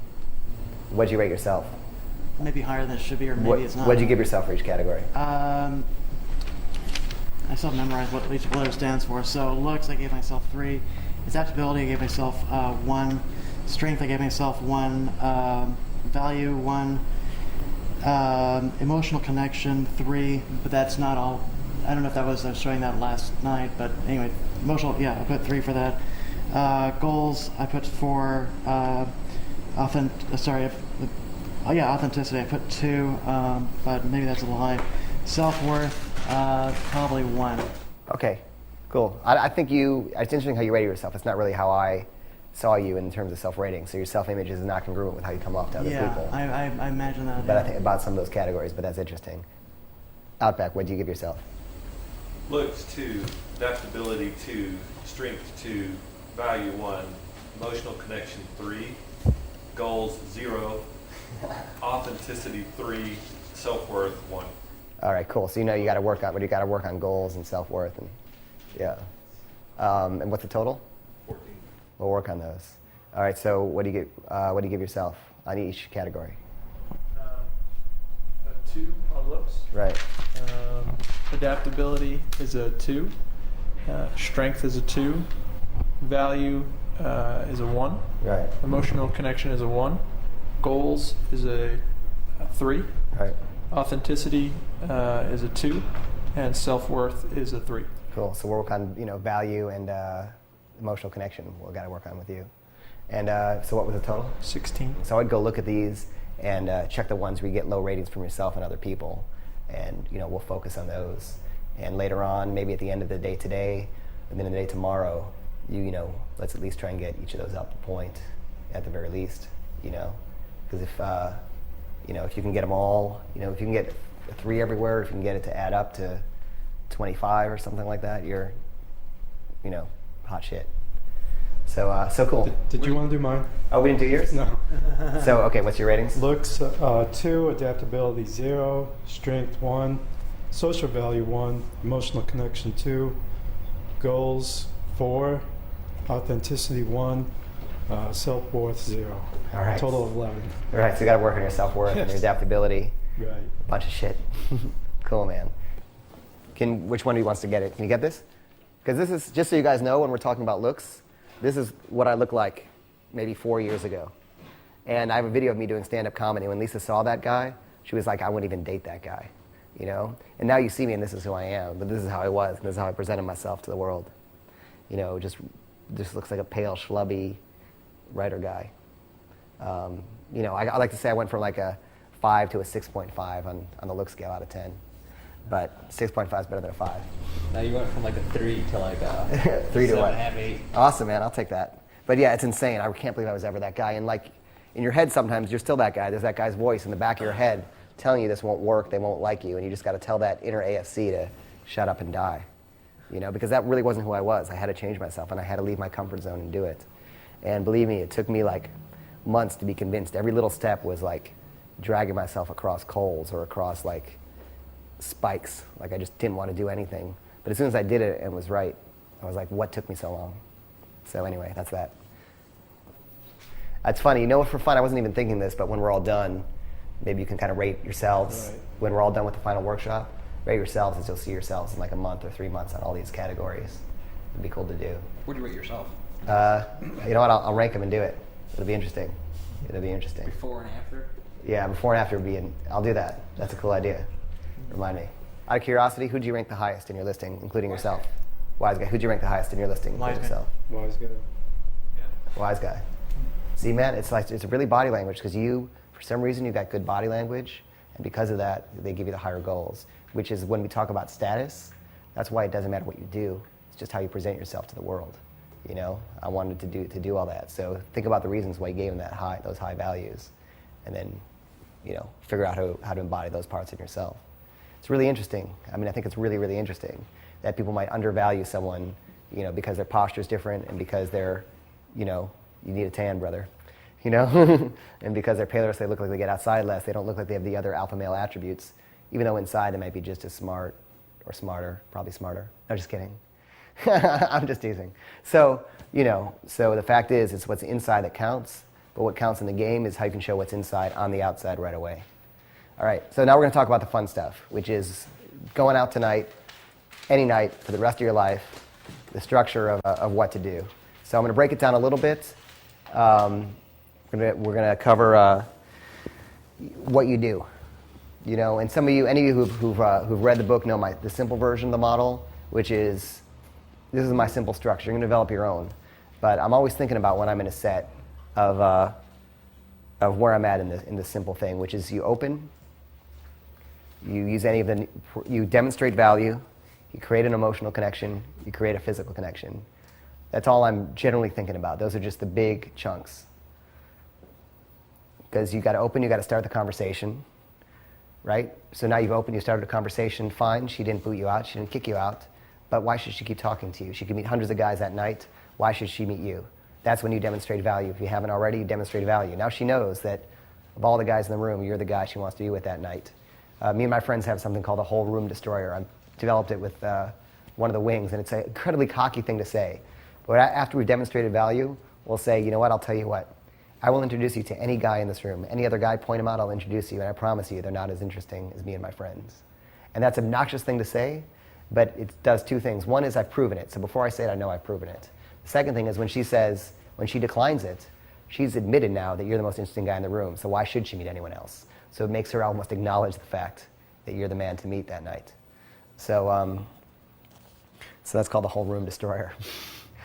So you open, you demonstrate value, right? But now, okay, you're the most interesting guy in the room. She doesn't want to meet anyone else. But why should she be with you? You know what I mean? Why should she cross that border and be intimate with you? That's when you create an emotional connection. That's when you sit down and find out why you were destined to meet, because you guys have a special connection. So that's creating an emotional connection. Now you've done that. You can do all those three things, and guess what? You can still end up in friend zone if you don't, pull the trigger and create a physical connection. So to me, I'm always thinking about those 4 steps and where I'm at and when I need to go to the next step. And a lot of the routines and the things I learned and the bits they're just like vehicles to spring it up to the next level of our interaction. So that's a simple model. Here's the full model. Your first step when you're out there is, and I'm going to break down the approach after this. I'm just give you the broad strokes right now. When I'm done kind of giving the 3 different sides of the annihilation method, I'm going to break this down to such crazy detail that there's no way you can fail once you learn all the pieces. So, but your first step out there is you want to get into the group. You're out there, you're strangers, you want to get into the group. So how do you do that? You have an opener, improvised or canned opener. You root the opener, which means you go up, you're saying, those lines guys like to use, who lies more, men or women? A lot of times people say, are you taking a survey or something? You have to root the opener. There has to be a reason why you're asking right now. These are the steps in your opener. You give yourself a time constraint. And again, I'm going to go into this later, which is as soon as you approach a group, you say, hey, I can only stay for a minute because I got to rejoin my friends. Your body language is rocking as if you're about to leave. And you're conveying personality. The words don't matter. What matters is you're buying time to convey your personality. You're smiling. You're not overly enthusiastic. And again, we're going to go into this in detail in a minute. I just want to give you the broad strokes of the what you do part. So now you've opened, right? The next thing you want to do is you want to break into their world, right? So you've just opened. You're a guy who's there. But I almost think about it like they're strangers. We talked about that earlier. You're a stranger who walks in. How do you break into their reality? You do this by conveying active disinterest. In other words, if you're too needy to get with the girls, like yesterday when we were at dinner, and you talk to those girls and you're like, where are you from? And you were pausing, you were thinking of something to say. You were just so eager that they were like, that you had no value, they weren't interested. But if you're like, you know what? We're eating dinner, we're really busy, it's kind of a guy's night out, but really quickly, because I just got to, you know what I mean? It's almost like they're a pain in your ass.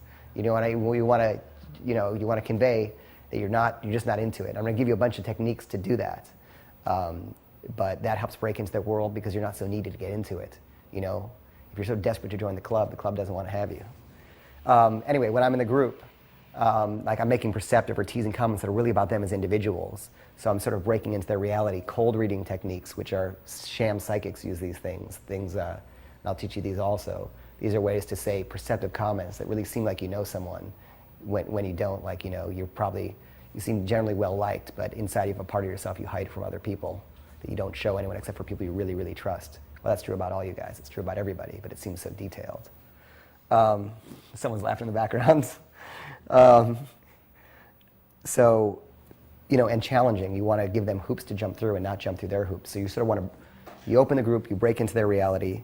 Now here's the next thing you want to do. You've broken into their reality. The next thing you want to do is you have to make them want to keep you, right? So you've come in a stranger, and now you've broken in, you know them. Now you have to make it seem that you've got enough value that when you you go to leave, they're going to be like, wait, come back. Who are you? You can't leave. So that's when you demonstrate value. You use magic, you use spirituality, you use humor, you use psychological games, you use whatever you've got at your disposal. You know, be excellent, as they say in Tao of Steve, to show them you're that special guy we talked about. After this, you hit what I kind of call a calibration waypoint, which is you take a step back and you figure out, what are you doing? You know, where are you at now? Now that they want to keep you, now that they're interesting, do you want to leave them on a high point, leave them wanting more, go rejoin your friends and come back? You know, do you want to, you're sitting down, maybe you want to decide to join the group in the middle of a story, say, I'll sit down, I can only stay for a second. You know, maybe you want to, maybe you don't even want them, you want the group next to them, so you want to take them on your arms and say, let's go make some friends. Once you kind of hit that hook point, you've got the power to decide what you want to do and what the most effective thing to do is. So that's sort of step 4. And again, we're going to break this down in detail. I'm just throwing it into your heads right now, and we're going to start small chunking it. But I want you to see the big structure of where you're going, because at the end of the day, I'm going to go break down in detail all those opening steps. But I want you to see what your overall agenda is, because if you know where you're going, you know what you need to do. So connecting. Now you've done all this. It's time to connect with her, right? So that's when you build rapport. That's when you find commonalities, all those cheesy questions that you didn't ask her at first, like what she does for work, music, films. Now that she's seen you as someone of value, she's going to want to invest her time in talking to you. Now's the time when you can let her talk, and the more she talks to you, the more she has invested in you. That's when you want to qualify. In other words, make her jump through some more hoops. What are 3 qualities about yourself that would make me want to get to know you better? That's when you create some hoops so she can sell herself to you. You allow her, you let her share, and you sort of allow her to demonstrate and sell herself to you and tell you why she should be with you, which is great stuff. And you find the commonalities, all that me too, that's great. You build that emotional connection now that you've done all these other things. And then your next step is to close, which can be anything. The way I think about it is, you say, what's your goal that night? Is your goal to take her home, what is your goal? And you think, can I get my largest goal tonight? If you can't, you step it down one notch and one notch till you get what you can get. So, if you're on the subway and you're getting off at a different stop, well, you're going to just number close. You kind of think backward instead of thinking forward, like, well, I'll get the number, then this, and this. You sort of think backward with the close, and you go for that. So maybe you're going to number close. Maybe that one option is to get the phone number. Another option is to, isolate her from the group, phase shift, make out, whatever. Another option is to instant date. Stay with the group, take the whole group somewhere else, and try to get them back to your house or her house, whatever it is. You have all these options at your disposal once you've hit this, so that's the kind of close period. And that's kind of what we're working with. That's the general structure. And I know there's so many waypoints and so many forking branches. It all begins at the same place with your opener, but the further and deeper you get into the set, the more value you demonstrate, the harder you hook them, the more all these forking paths and all the choices are yours. And the deeper you get into it, the more fun it is to play with these options and see how they work. And by the end of this seminar, we'll have broken it all down from the beginning to the end, and you'll have techniques and tactics for all of this. So we said before, the annihilation method is who you are, what you do. This is the linear structure of what you do. Really, when I look at different pickup schools, and Mr. and I had a long conversation about this, and I actually recorded it. I might throw it to you guys on a CD at some point. I'll try and send it to you or something. And he said there's people who focus on qualities and people who focus on sort of structure.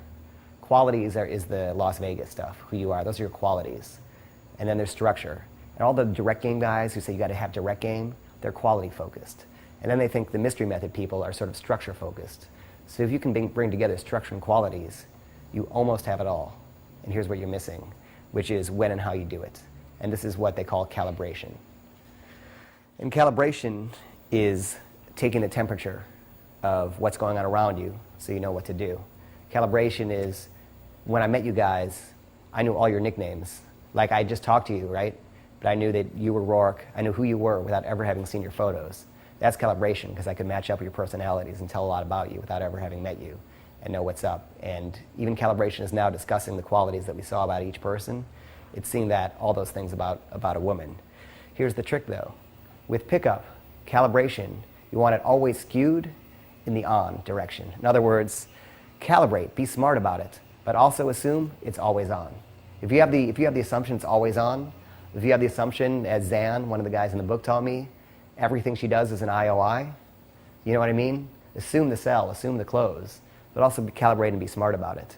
Just think it's on, and then don't fuck it up. You know, just like a small example of my kind of fuck-ups with calibration is I remember one night going out really early on, and I was in a bar, and I was still learning this, and I kind of, I just gave you guys a structure, and a woman came up to me in a bar, and she started like rubbing my chest and just talking to me and asking what my name was, right? So it was on. And so I thought, well, I start with an opener. So I started with the opener, and I just bored her, and she left. Because guess what? She was already to make a physical connection, and I started at step 1 when she was already at step 4.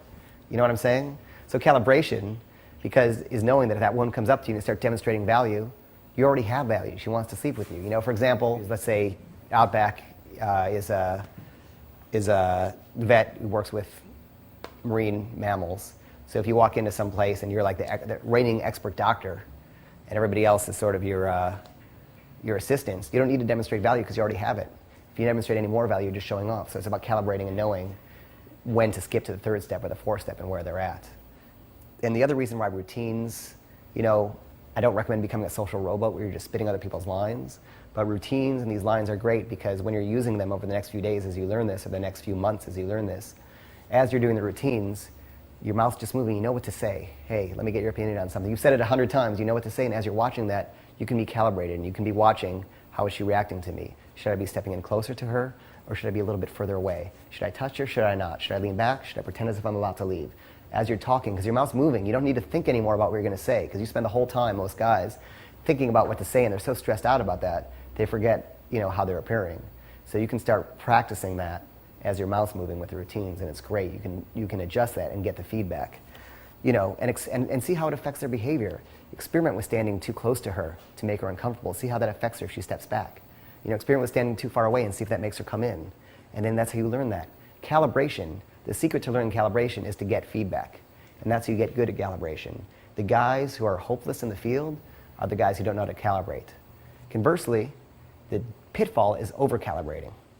There was a guy who, if I was out in a set and I talked fast, he would purposely try to talk really slow to make up, I can't even talk that slow, to make up for the fact that I was talking so fast. So you can over-calibrate and be over-worried about it, because in the course of 5 minutes, a woman thinks every thought in the world about you. She hates, she likes you, she doesn't like you, you're a creep, you're sexually interesting, she has a boyfriend, she doesn't have a boyfriend, she thinks all those thoughts. So if you're overly fine-tuned, you're just going to eject too early because you're going to get, one thing's going to go wrong, and sometimes you do want to barrel through. So always slant your calibrating with the attitude of it's always on. And if you don't think it's on, act as if it's on. A great little personal motto, inner game thing to have in your head is act as if. If you're not confident, act as if you're confident. You're not sexual, act as if you're sexual. You're not sure if it's on, act as if it's on. Always put the as if, philosophy in your head. To me, you learn calibration in the field. And it really is like the key to the guys who go out there and they just creep people out. They're not calibrating. When I'm in a set, I try to break down over the past few days how I do calibrate, and this is sort of a simple calibration method we're going to discuss, which is there are only 3 responses you get from everyone in the set. You either get a green light, which means move forward, you get a yellow light, which means proceed with caution, or you get a red light, which means stop what you're doing, right? Any interaction you have, it's either green, it's on, yellow, yeah, it's iffy, Red, you're doing something wrong. Stop what you're doing and changing it. So you're just thinking with the lights. And you want to have everyone in the set having a green light so you can proceed, right? So I constantly think about that. And if I'm in a set and there's 3 or 4 people and I feel like one person's going to yellow or red, I'll just give them what they need to get to green. If they're going to yellow or red, it really means that they just need something from you. It doesn't mean they don't like you. It just means they need something. For example, maybe they need attention because you've been focusing on the woman the whole time. So you give them the attention to get them up to green. You can tell when they're losing interest. It's obvious. You learn in the set. Maybe they're looking away. Maybe they're looking bored. Maybe they're rocking on their back foot. Maybe they're starting to eye code each other with the "we should leave" thing. Just give them what you need. If it's the girl who doesn't get a lot of attention, you tell her that you love her teeth or you love her necklace or whatever it is. You just pull her back in. You make an observation about her. You're just trying to get all the lights green and keep going. Even if it's a one-on-one thing, you just want to keep it at green. Unless you're purposely going to bring her down to red as a tactic to pull her back in, pushing and pulling. But you always want to know what the lights are. So, for example, some examples of red light responses are, or yellow light responses, maybe she needs you to have more value. In other words, you're talking to her, but she's bored because you don't have value. So you toss in a DHV. You neg her and tease her. You show disinterest through your words or body language. Maybe instead of DHVing her, you DHV her friend. Show interest and get her to see your value and bring it to green. Maybe you have value, but she needs more attraction. So you do the push-pull. You do a jealousy plot line. You become a source of her validation. You do what she needs to get more attraction. Maybe she's attracted, but she needs trust, like the girl in the limo or something. So you listen and be interested. You give her positive body language. You give her sincere IOIs, indicators of interest. You qualify her so she feels like she's worked for you, whatever they are. Maybe she's that, but she needs to be more comfortable. She's not comfortable yet. So you give her a time constraint. You give her, you find commonalities. Whatever they are, you got to figure out, you win over her friends to make her comfortable. Whatever it is, figure out why you're getting that red light and make it all green. The other thing is, if you stay at a green light too long, it's going to turn yellow and red. If you stay there too long, which means if you start focusing on comfort or focusing on something too long, it's going to change. So you want to figure out what's ahead. Part of calibration is figuring out what's the next intersection. So once you got it green, think, what do I need to do? What's my next step? Because if you stay there too long, it's going to change again. So you figure where she's at in your process, which is that 4-step structure I gave you, and where she needs to be taken next. And here's the other side of calibration, because this is most of what I'm going to give you in calibration. The rest I'm going to teach you in the field. So I just want you to have the broad ideas to understand it. The rest you'll pick up on, but at least you have the intuitive knowledge. The next piece of calibration, besides the red, green, and yellow lights, are figuring out who she is, which will tell you what she needs. What's her personality type? Does she have high or low self-esteem? How sexually open is she? How frigid is she? What's her self-image? What do you think she does for work? What do you think she wants? Is she an older sibling, a younger sibling? Was she closer to her mother? Was she closer to her father? Is she a physical person, a kinesthetic feeling person? Or is she more of an intellectual person who wants to be stimulated that way? Is she a polarity responder who won't be pigeonholed no matter what you say? Who's always going to react the opposite so you can't cold read her? What are her needs? Where is she at in her life and what is she looking for? And I know I'm just vomiting this forth, but you can, it's all in the workbook and it's a lot of knowledge, but you can watch it slowly on the tape. But when I'm in a set, I'm with a woman, these things to me are like our unconscious competence. I'm always aware of all these things. And once you know these things and know these things about her, you can make deep insights into her life that'll like blow her away and make her feel a connection right away. Does that all make sense? You looking confused or you all right? No, I'm just listening. Okay. Yeah. So here's the other thing is, everything that I'm telling you, the number one rule is there are no rules. There are only guidelines, right? Everything in the field, it's like economics, You can learn economics, but the market has its own behavior. So know these guidelines. And if you understand the structure, you'll know when they need to be broken. And I'll give you a quick example. Early on, the number one rule I learned was no supplication. Don't buy things for girls. Don't take them on dates until you're dating them. Then you can roll out the red carpet. But beforehand, you don't supplicate like buying them dinners and drinks to get them to like you. So I met this gorgeous woman who was really cool and actually become a great friend. And part of the reason she became a great friend and not a girlfriend is because we went on a date at a hotel lounge. We each had one drink. The check came. I was like, well, what do? I can't pay for it, but I can't make her pay. So I split the check for it was like a $16 check, and I split it. And I didn't calibrate. I didn't realize that the goal of not paying was just not to look like you're, kind of kissing her ass or doing something special to get her to like you. But I didn't realize that at the same time, by splitting a $16 check, I was actually just looking cheap instead. So I just displayed a lower value. So if you understand the structure behind these things and can calibrate, you're going to know when to follow the guidelines and when not to. Another thing is cold reading. When you make these perceptive insights about people, like, I can tell that you had trouble with a guy probably somewhere in your past, high school, college, and you still have trouble trusting people since then. Whatever it is. It's fun, I can spit them out because I've learned thousands of them. There's a great book called it's called Tradecraft. Tradecraft. You can find it on the internet. It's probably the best cold reading book out there. But I'm going to give you pieces of a system that someone else developed for cold reading later. It's part of a technique I'm doing, and I'll give you a foolproof, cool cold reading method. But some women love to be cold read. They'll be like your fan club. They love to hear about themselves. Others will instantly bristle as soon as you start telling about what, they're like, who are you? You don't even know me. You're saying these things about me. They're not even true, even if they may be true. So you got to know to feel that, you got to know how to handle those situations. Because one of the reasons guys get addicted to pickup is because every set is different. Every one is a new challenge and a new adventure, and you're always got to be on your toes. And it's fun. And if you go in and you think cold reading always works, well, no, it works most of the time. Sometimes you got to know when not to cold read. So that's where calibration comes in. Or you have to know when to cut the thread. Like saying you're challenging. Say someone, you're talking to her and she answers the phone. And you're like, you know what, that's rude. In my world, if I'm talking to someone, we talk one-on-one. We don't, deal with a cell phone just because it rings. It's more important. And some people will respect your rules. Other people will start getting upset at you. You have to know just to cut the thread. Say, oh my God, guess what happened to me today? You'll never believe it. I was in the elevator. Whatever it is, you have to know when to cut the thread because it's going down a bad thread. These are all the skills calibration will give you. And really, if you combine who you are with calibration, knowing where they're at, with what to do when, that is all you need. So the real question is, I think of all the things, calibration is the hardest thing to learn. The simple answer is you get feedback. You constantly change things about yourself, change things about her, and she will give you the feedback about whether you're calibrating or not.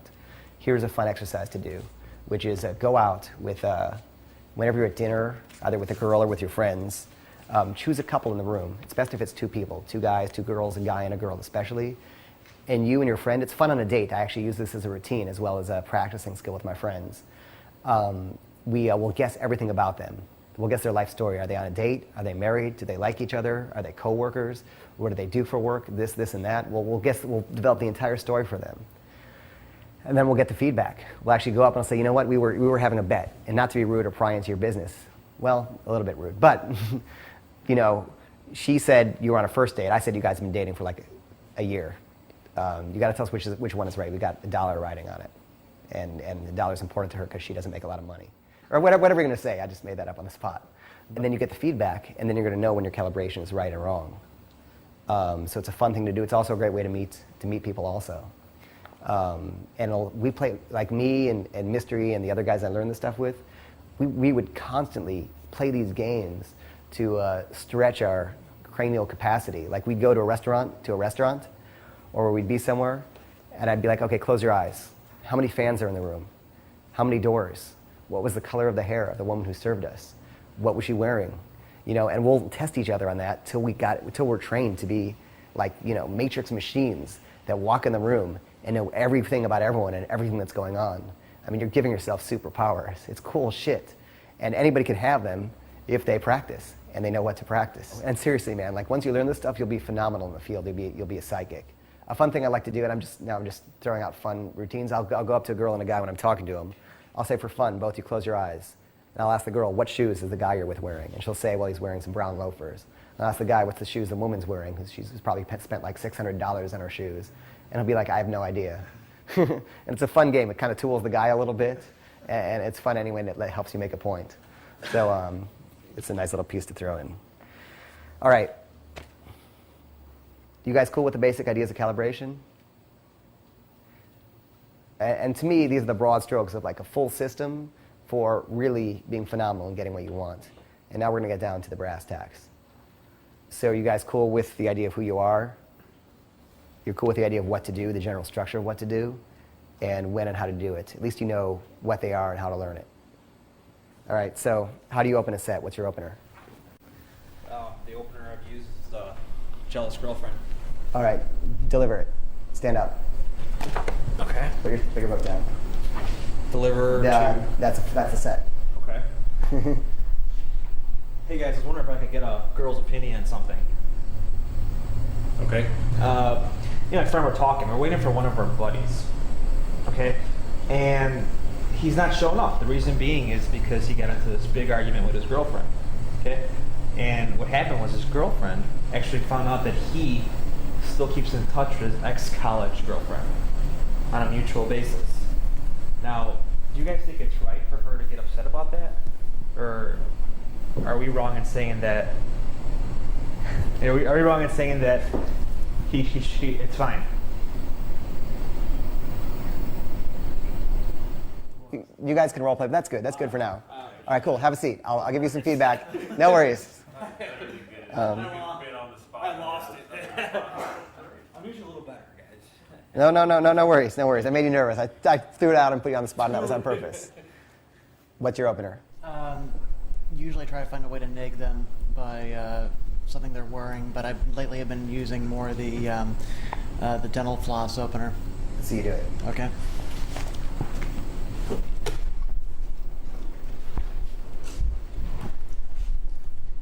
Hey guys, listen. I've got. Wondering if you can solve a problem I have. I've got a dilemma with a friend of mine. We're wondering when you brush your teeth, which do you do first? Do you brush or do you floss? Because nobody seems to. We can't seem to figure it out ourselves. After. Definitely after you brush. Why? Always done it. Always what? I've always done it. You've always done it. I floss first. You floss first? Yeah, Why do you floss first? I figured Oh, no, it yeah. cleans out the gums and then you. Yeah, I floss first too. I'm sorry. Oh, you do? Oh. Yeah. Do you really know what you do? Yeah, you clean out your gums and you brush it off. Oh, okay. All right, cool, man. Thanks. I got some thoughts. All right. Do you do anything? All right, let's hear you do it. You guys already know openers, man. That's cool. It's going to make my work easier. Hey, my buddy and I were talking about who lies more, men or women. What do you think? Women are evil. They really are. They lie better too. They lie better too. That was my next question. Who do you think's better at it than what? I just believe everything like a good-looking person says. So. I heard actually that women train men to lie. Really? So you're training us to lie. How? Because when you ask us if you're fat or if you look good in a dress or whatever, we have to lie. There's no choice. All right, take a seat. That's funny. Not totally calibrated right, but funny. Right. Wise guy, what's your opener? I thought you guys were all newbies, man. You all know openers. Hey, can I get your opinion on this? I was just talking to my cousin, and he's been dating this girl for about 6 months. He wants to get her a cashmere sweater for Christmas as a gift, but he doesn't know what size she is. Some of her stuff is small and some of it's medium. So would you rather a guy got you a gift that was a little bit bigger or a little bit small? Dude, I just invented this opener like 3 weeks ago. How do you know it? Because I'm good. How did you know that already? I don't know where. I swear. Where'd you learn it? Because I swear to God, I made up that opener like 2 weeks ago. And it's already spread like wildfire. I don't even know where I got. Were you on one of the teleconferences? That was on your first. That's where it was. I was Yeah. on teleconference. That was Yeah. on the first teleconference. Yeah, I was on that. All right, brother. Way to learn that. I was like, how the hell? I've tested it a couple of times, Yeah. and the cool thing is, whatever they say, you start to ask, and after they give an answer, they always say, a cashmere sweater is a great gift for a girl. And I ask them, well, what's the best gift you've ever gotten? Or something, it kind of opens the door Great. to other... Great. This is good stuff. What you're doing is, these are routines. You're like a comedian, and you learn the first piece, and then you find out all the invisible threads, as they're called, the other places it can go. You find out the jokes you put in. That's exactly what you do. That was awesome. Well delivered, too. All right, Outback. Quick question. Napoleon Dynamite, yes or no? Yes. Yes, yes. Yes? Yes. Okay. I've got a theory about this. All guys like Napoleon Dynamite, but girls that say yes, they have brothers. The girls that don't like Napoleon Dynamite don't have brothers. Now, Quick question, yes or no? Bald men. Yes or no? No. No? Sure. No? Yes. Yes? No? Yes. Okay. Should Napoleon Dynamite shave his head? Yes or no? For the sequel, yeah. No. No. Dr. Fuzzy. All right, cool, man. I think that's halfway to a great opener. Okay. All right, let me give you guys some feedback. So, first of all, how many guys use time constraints? None of us. All right, number one mistake that you guys all did is nobody had a time constraint. In other words, there are two things that a group thinks when you walk up to them. First thing they think is, why is this guy talking to us? The second thing they think is, how long is he going to stay here, right? You know, so if you walk up, you said quick question, so you gave yourself a time constraint, which was kind of nice. You're the only guy who did that. Otherwise, when you're saying, I got a buddy of mine, quick question, I can only stay for a second because I got to rejoin my friends over there, but really quickly, then you go into it. Because the first thing they're thinking, especially if they're uncomfortable, is when is this guy going to leave? So if you tell them you're going to leave in a couple minutes, they're going to relax and they're going to hear you out. And this time constraint was developed because I would go up and I would do the openers, and I still feel like that weird icy tension. And I realized as soon as I said, I can only stay for a minute because it's guys' night out, I shouldn't even be talking to you guys. If I said that, then they're going to relax and listen, right? So number one mistake, you always want to do a time constraint every opener, right? You also want to root your opener. In other words, there's always got to be a reason why you're asking. So Zone, when you said the dental floss, you're like, I was just having this debate with my buddy. That was nice. Zone did, okay, yeah, that was nice. You know, the guy, and I think you rooted yours too, I was just talking to my buddy. Your Napoleon Dynamite one was a good opener, but there's at some point when the girls are going to say, how many of you ever had a girl say, are you taking a poll or a survey or something? Have you ever had that happen, any of you guys? Sometimes guys will go out and say, hey, who lies more, men or women? Or a quick question, Napoleon Dynamite, quick question, bald, yes or no. They'll be like, are you taking a survey? When they ask that, it means that's feedback. It means you didn't root your opener. Because if you root your opener, you say, my buddies and I were over there, we're just having a debate. We want to get this answered right now so I can go back to him and enjoy the rest of my night. Whatever the reason is, you know, you've got to root it. So those are really the two main principles. It has to appear spontaneous. It has to be not hitting on her, unless she's already attracted to you and you know it. It has to be rooted, and you have to give a time constraint. So you got to think of those as you go out tonight. You might flub a couple, fine. But get those down, it'll always work. And if you understand the basic principles behind each opener, you're going to be able to generate your own, kind of like you started to with Napoleon Dynamite.